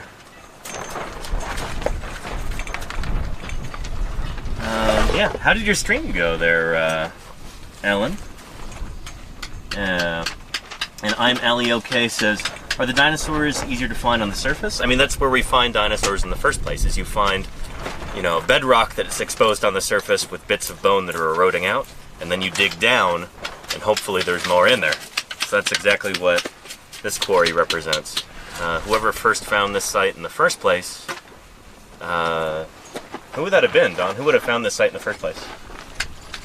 This Well, kind of particular the one. general vicinity. Jim used to come out and find teeth and things over. Okay. I just took a mouthful here, but Yeah, sorry. Put you on the spot. as the going full, the excavation site, Uh-huh. I found the far side of it Okay. at the same time that Scott Madsen found some bones coming out of this wash.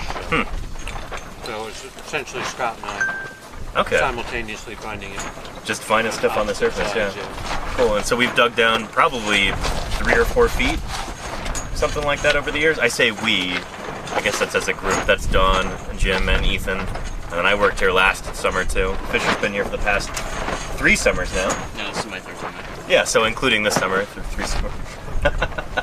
Yeah. This is actually one of the deeper spots because we're heading north, which is where it's dipping a little bit. Right, yeah. That's also why we have nice fresh rock. And why we haven't found too much on this side of the quarry yet, because we still need to dig down a bit deeper here.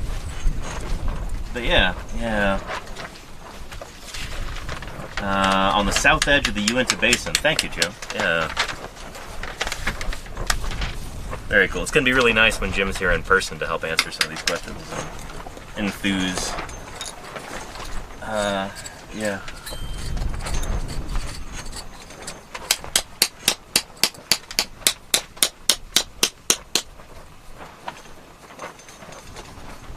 And have I done the lick test lately? I don't know if that really would work all that well in this particular quarry. But yeah. Oh yeah,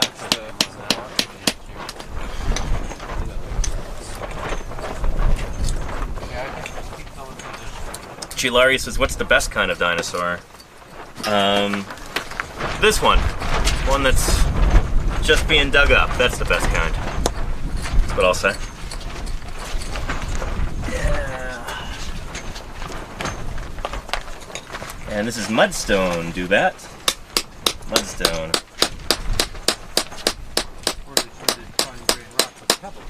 How much dew could a dewbat do? If a dewbat could do.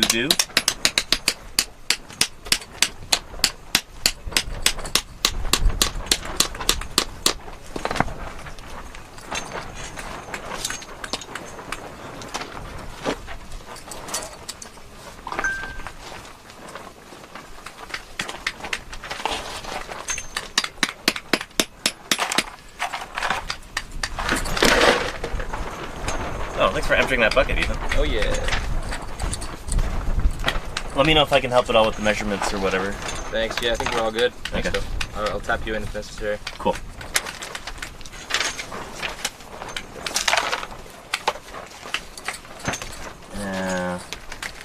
And what type of matrix is the best to find fossils in? Ask the dinosaur Dave. The softer the better. Yeah, maybe really nice soft sandstone, something like that. Or limestone that just splits really, really well. I don't know. Depends what kind of dinosaur you're after, I suppose. Yeah.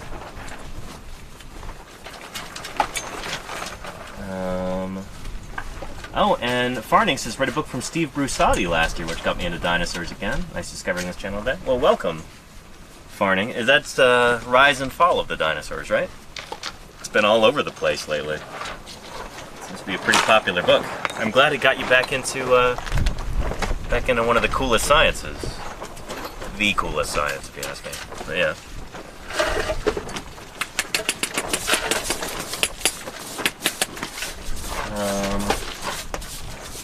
Oh, and Laura the Nerd, that's actually a fantastic question. Here, that gives me an opportunity to talk a little bit about the stratigraphy here. This is a wonderful diagram. It's put together by the Utah Friends of Paleontology, and Jim and Don and a bunch of other people I think had a hand in this. But Jim will be happy to see this here. Jim. That's mostly Jim? All right. That's a Jim Kirkland number here. Yeah, Dinosaurs of Utah. 115 plus dinosaur species in 27 different sequential faunal levels. So this is the age of dinosaurs here. Dinosaurs first evolve right about there, in like the, upper Triassic, maybe the middle Triassic. Although we haven't found the very, very, very earliest ones yet. That's a discussion for another time. Anyway, and this is where dinosaurs go extinct 66 million years ago. So that's the end of the age of dinosaurs at the end of the Cretaceous period. So Triassic, Jurassic, Cretaceous, right there, Triassic, Jurassic, Cretaceous. And we are here at the very base of the Cretaceous, just about halfway through the age of dinosaurs, right here. So we are in a Berriasian site, right there. That's that stage of the Cretaceous period, about 140 million years old. So, yeah, this is like, what? What's 140 minus 66? 140 minus, that would be 80, so that'd be 74. So this is like 74 million years before the dinosaurs go extinct, except for birds. So, yeah, this is... Yeah, definitely within the heyday of the dinosaurs here. The very beginning of the Cretaceous period. So yeah, much, much older than T-Rex. T-Rex is from up here. In fact, there's T-Rex right up there. But we'll go down to where we're at right now. And, yeah, there we go. Dinosaurs like Gemini Raptor, Yurgavuchia, Mirasaurus, and Iguana Colossus and Falcarius are all from the lower yellow cat member at the beginning of the Cretaceous period down here. We also have a new Polacanthine ankylosaur, potential new Brachiosaur or something like that. Maybe a Turiosaur? I don't know. New Carnosaur, question mark? Anyway, this guy and maybe a new Iguanodontian are what we hope to find here in this quarry. So, yeah, I hope that makes sense. So this is from about halfway through the age of the dinosaurs, roughly speaking. Yeah. But isn't that an awesome chart? Yeah. I've got Jim to thank for that. Yeah.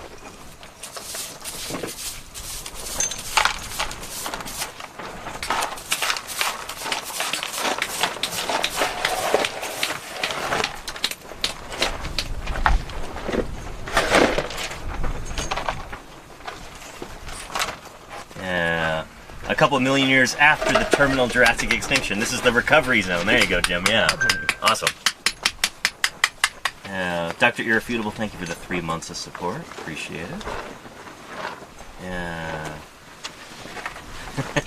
Word of the day says, only 130 million year BCE kids will remember Iguanodon. Am I right? Sure. Yeah. Only early Cretaceous kids will remember this dinosaur.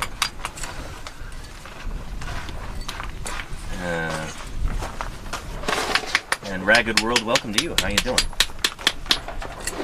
I am Ali OK says, what would be your ultimate find? Shoot, in this quarry, it'd be super awesome if we found something like totally new and unexpected. Like if we found an early Cretaceous stegosaur in here, that would be pretty awesome. There was a moment last year when we thought we were looking at a fossil element that was coming out, and we're like, holy cow, is that a stegosaur plate? And it wasn't. But we were pretty excited for a while. Yeah. And what's the oldest fossil I've ever found? That's a great question there, Daydreamer. I found some Cambrian trilobites before. Probably about 500 million years old, something like that. Up near Logan, Utah. That was pretty cool. Yeah.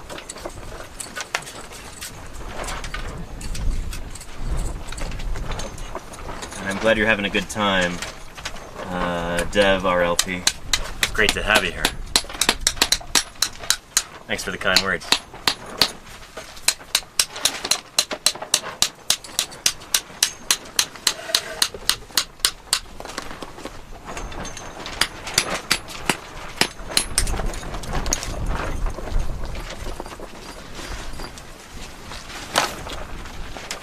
Danny, at some point, if you have a bunch of new people, I have maybe a slightly better idea what's going on. Ooh, awesome. Okay.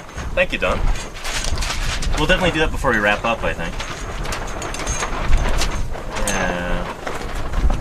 And Catatoon says, what is today's immediate use of paleontology? How would you put it? Like, you're asking what is fossil science good for? I mean, shoot. It gives us context. It tells us where we came from. It tells us, you know, what's gone on our planet before our time. There's that old phrase that you don't know where you're going if you don't know where you've been. Paleontology tells us where we've been, you know. It gives us the history of life on Earth that we wouldn't have otherwise. And that's incredibly important. So yeah, that's what it's all about. And Pontius Pirate, thank you for paying for that gift sub. I appreciate that. Yeah.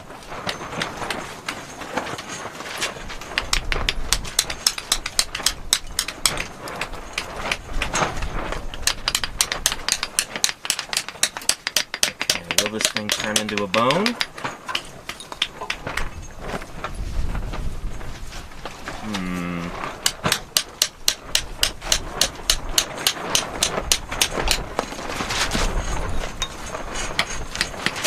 Doesn't look like it.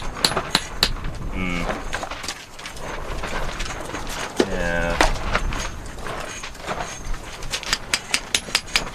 And Paleo Jim makes a really good point too. I was also talking about that, like dinosaurs' utility as a kind of a gateway drug into science, or into learning in general, you know? A lot of kids go through kind of a dinosaur phase at some point, and if they're lucky, then they learn to love learning during that time. And that can set them up for life. You know, whatever knowledge pursuits they might pursue later on in their life, it often starts with learning about dinosaurs, which is super cool. Yeah. Oh, and Vital 8.8, how long does a dig like this usually take? About 3 weeks here. Yeah, we started on the 18th. We're going until mid-August, so about 3 weeks. But that's because we've got time constraints. There will still be much more to dig when we end up leaving here in a couple weeks. It's just a matter of, you know, how much can we get done during that time. Yeah.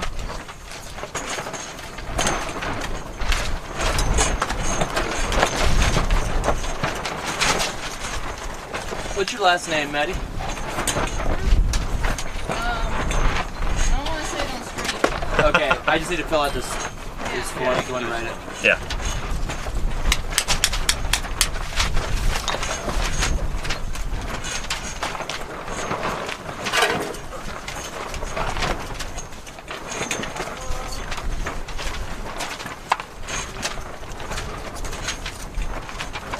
Jim says, I hope Utah BLM paleontologist George Knaus can visit. Jim says, I hope Utah BLM paleontologist George Knaus can visit. Georgia. Oh, Georgia, was it? Oh yeah, Georgia. Sorry, I misread that. Cool. Yeah, that'd be awesome to have her here. Yeah.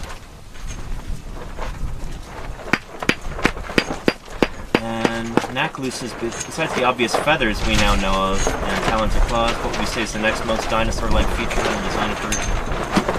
Naclus, you're in luck. Holy cow. I'll take a break and show you. And the wind is going nuts right now. That happens to be a visual aid that I brought with me. There we go. I made this as a special Thanksgiving treat a couple years ago. So this is an infographic that I put together. Holy Fisher made a real hole here. But yeah, so there's a turkey skeleton next to a velociraptor skeleton. You can actually download this yourself and print it if you'd like. I made this freely available for everybody. But wishbones, maybe that's your quick answer. A wishbone is something that originated in dinosaurs. So theropod dinosaurs all seem to have had a wishbone. That's the two collarbones fused together, like the clavicles fused in what we call a furcula. That's the technical term for a wishbone. How are we doing over here, man? So, yeah, so dinosaurs like Velociraptor and T-Rex had wishbones. There's a bunch of other features. You know, the fact that the bones are hollow, they've got that S-shaped neck, bird-like respiratory system, that hinged ankle joint, three-fingered hands, that semi-lunate carpal.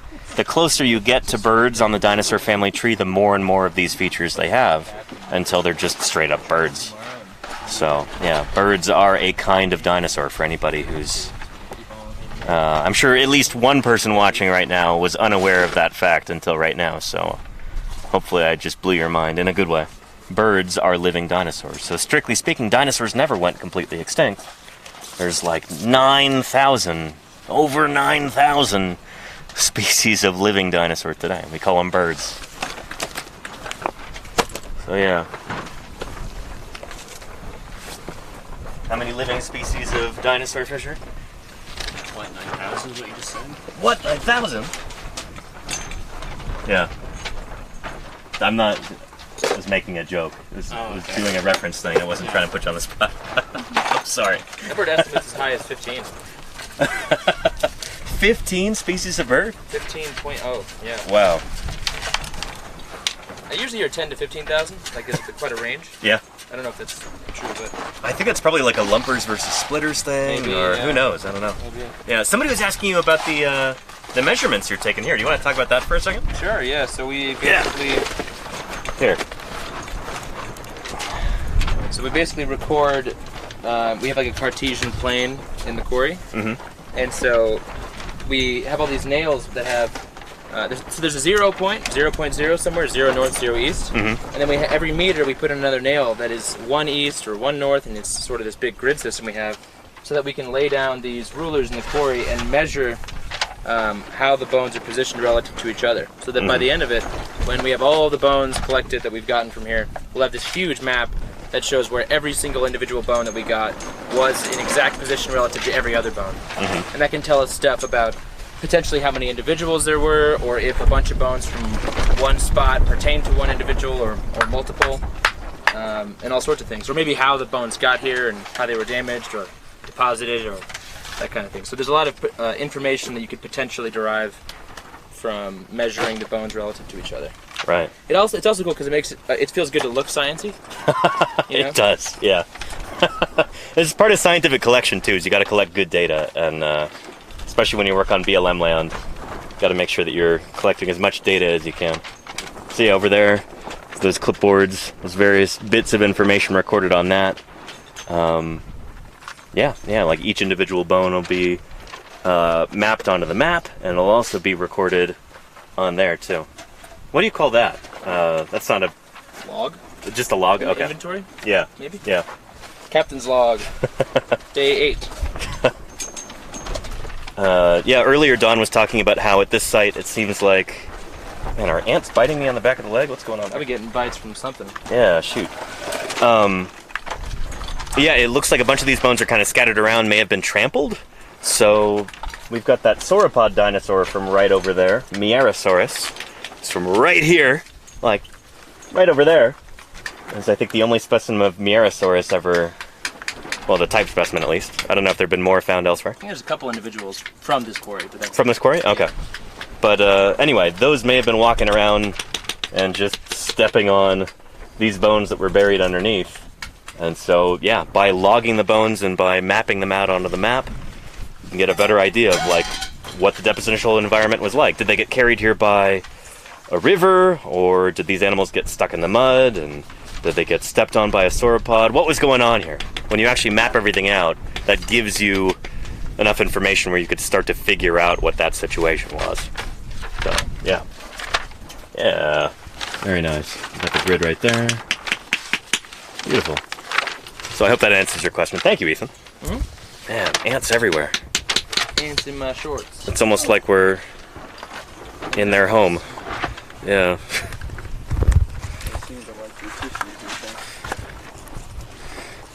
Oh shoot, are they getting a taste for blood?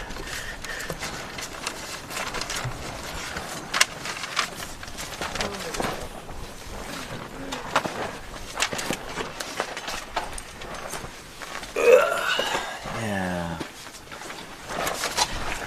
And Malifree says, do paleontologists often suffer from postural or skeleton pathologies? Your work seems to be so uncomfortable. I mean, you get used to it. It sucks. Yeah. In a good way. It's just one of those things. Yeah. And Diatoms Attack, how are you doing? Diatoms Attack studies fossil and extant diatoms and streams here on Twitch. How you doing, Diatoms? It's good to see you. Yeah. And Diatoms Attack, well, that's the thing, is that fossilization is such a rare event. I don't have to tell you this. I don't know if dinosaurs are more diverse today than they ever have been. I don't know, over the course of the whole Mesozoic. Well, I don't know, maybe they are. Small creatures tend to diversify more than large creatures. It's easier for them to speciate. So maybe that is the case. Maybe going extinct was actually good for dinosaur diversity. You could make that argument. Yeah. Yeah. Oh, and Maui girls, hey! Auntie, how you doing? It's good to have you here. Welcome back to Paleontologizing. I hope you're staying cool right now.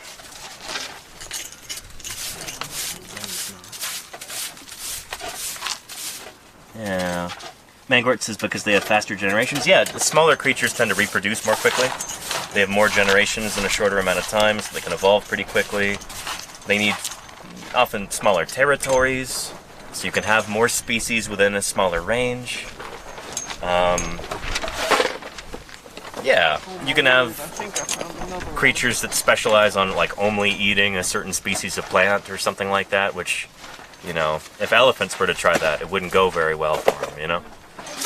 So the larger you are, typically, the more generalized you have to be in your diet and stuff like that, roughly speaking.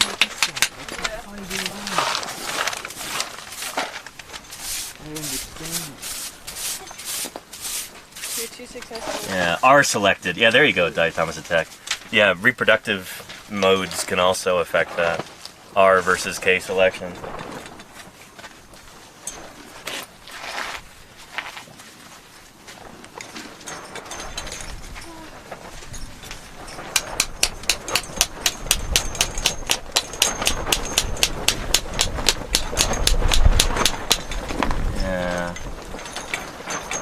Oh, 113 here, but in the AC. Nice, Auntie.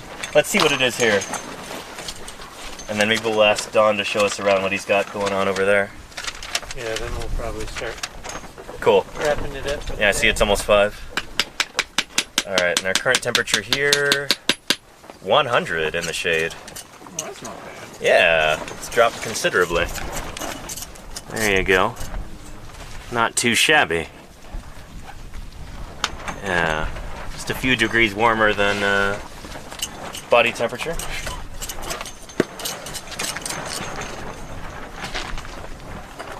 Yeah, it was like 110, 111 earlier at its peak.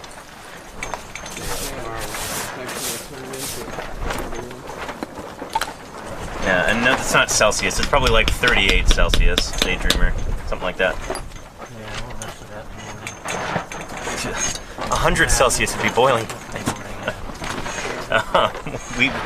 We would all have perished. Yeah. And Charlie's Dragon, you're right about that. Yeah, reptiles are a pretty big group. It also includes birds. Birds are a kind of reptile. A lot of people don't realize that. But birds evolved from dinosaurs, and dinosaurs evolved from earlier reptiles, so birds are a kind of reptile.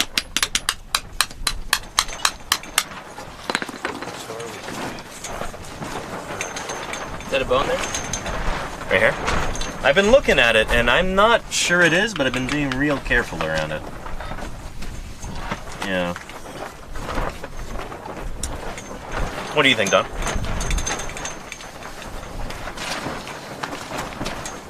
Yeah, it looks bony to me. Mm-hmm. Okay. Probably deal with that. Something you can dream about tonight. There you go. Yeah. Yeah, let's take a look at what Don's got going on over here, and then we'll wrap up the stream. Yeah.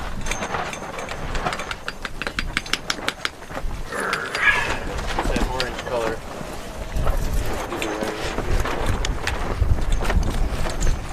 All right.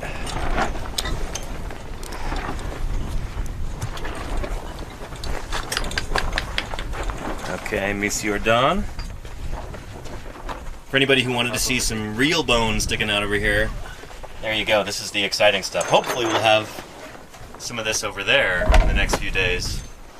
But Don's got it here right now. So we got a big boy here.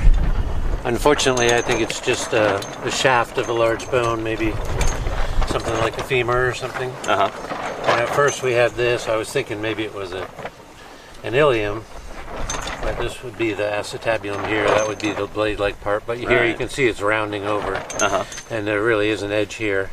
A couple little fragments here. There's something underneath too, another little fragment. But it comes along here and hits a broken end. So Is that part of a femur, you think? Yeah, it could be. It's pretty big. Uh-huh. If it's iguanodont, that's probably a Yeah. good bet. And Uh-huh. then, unfortunately, no ends on it, so probably just a shaft. Hmm. And then over here, Maddie hit this thing this morning. That's starting to It's look like a kind of rib head. plunging down. Yeah, so I thought at first maybe there's something in here, maybe like a tibia. Uh-huh.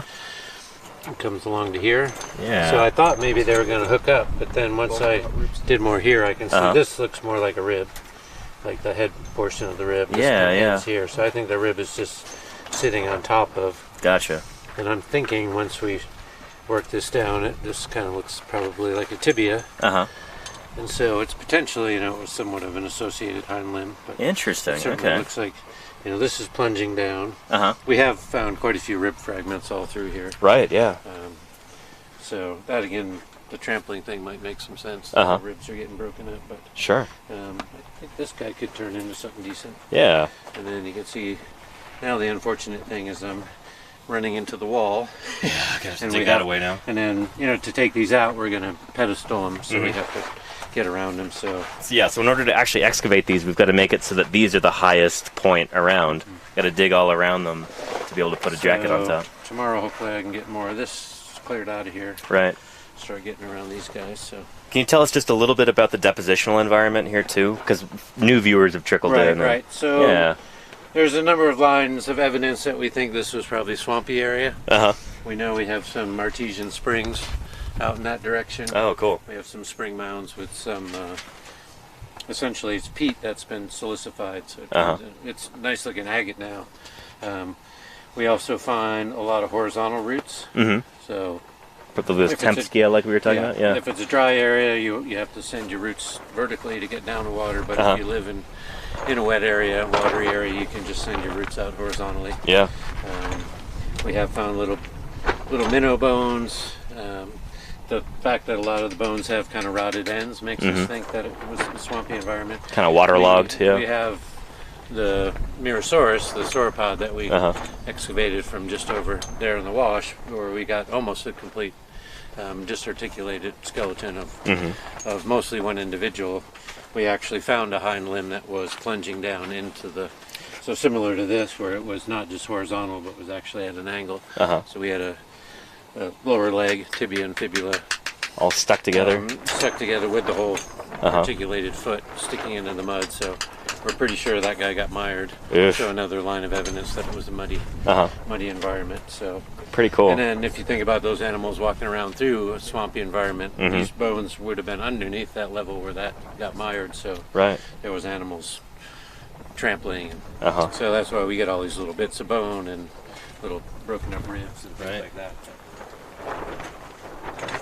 Yeah. Cool. Thanks, Don. Yeah. Thanks for repeating yourself a bit more. Oh yeah, no problem. It's always new people coming in, and Right. yeah, that's part of live streaming. Is just being a broken record sometimes. So Yeah, and then Thanks for putting up with a that. pretty warm day today. Everyone's been working really hard. Yeah, we're gonna wrap things up. pretty early, so I think we're gonna call it good. cool. Come Awesome. back and do it again tomorrow. Thanks, Don, and thanks Oh yeah, my pleasure. everybody else too for putting up with all the live stream nonsense.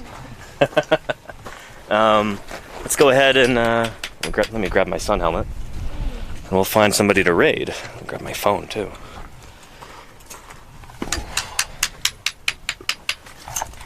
Here. There we go. Put that on like All right, I think we can start that. detarping. Yeah, I'll throw a pillow. All right, over we'll it. wrap this thing up. Let's see here.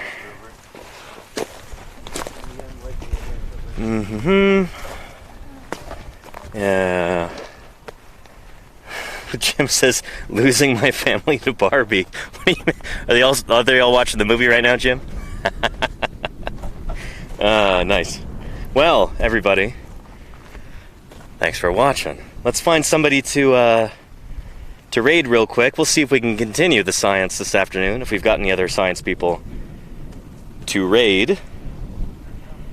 Is anybody doing some science on Twitch right now? Got dust all over my screen. Let's see.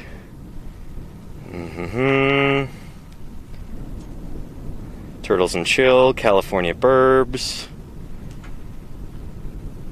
Let's go check out Hoot House live stream. That'll be good. They've been very good to us in the past. If anybody wants to see some owls doing their thing, barn owls, then we will go check them out. So let's see. Chat. And trying to do this. A one-man band here. Raid Hoot House live stream. There we go. The raid has been created. Beautiful. Thank you everybody for your viewership, for your enthusiasm, for your questions, and maybe most especially for your financial support. I couldn't do this without your supporting this channel, so thank you very, very much for that. Everybody who gifted a sub or cheered with bits or rated in, all that stuff, really. It all helps out. Hope you enjoyed yourself today. Hope you learned something. We're going to be doing this again tomorrow, weather and technology and everything permitting. So tune in then for some more exciting Dinosaur Dig live stream action. But until then, everybody, you take care of yourselves, right as the wind picks up here. And try and spend some time outside if you can, even if it is hot out there. It's a big, wide, beautiful world, away from the screen. Go enjoy it, you know? Anyway, till next time, everybody, take care. Thank you again. I'll see you around.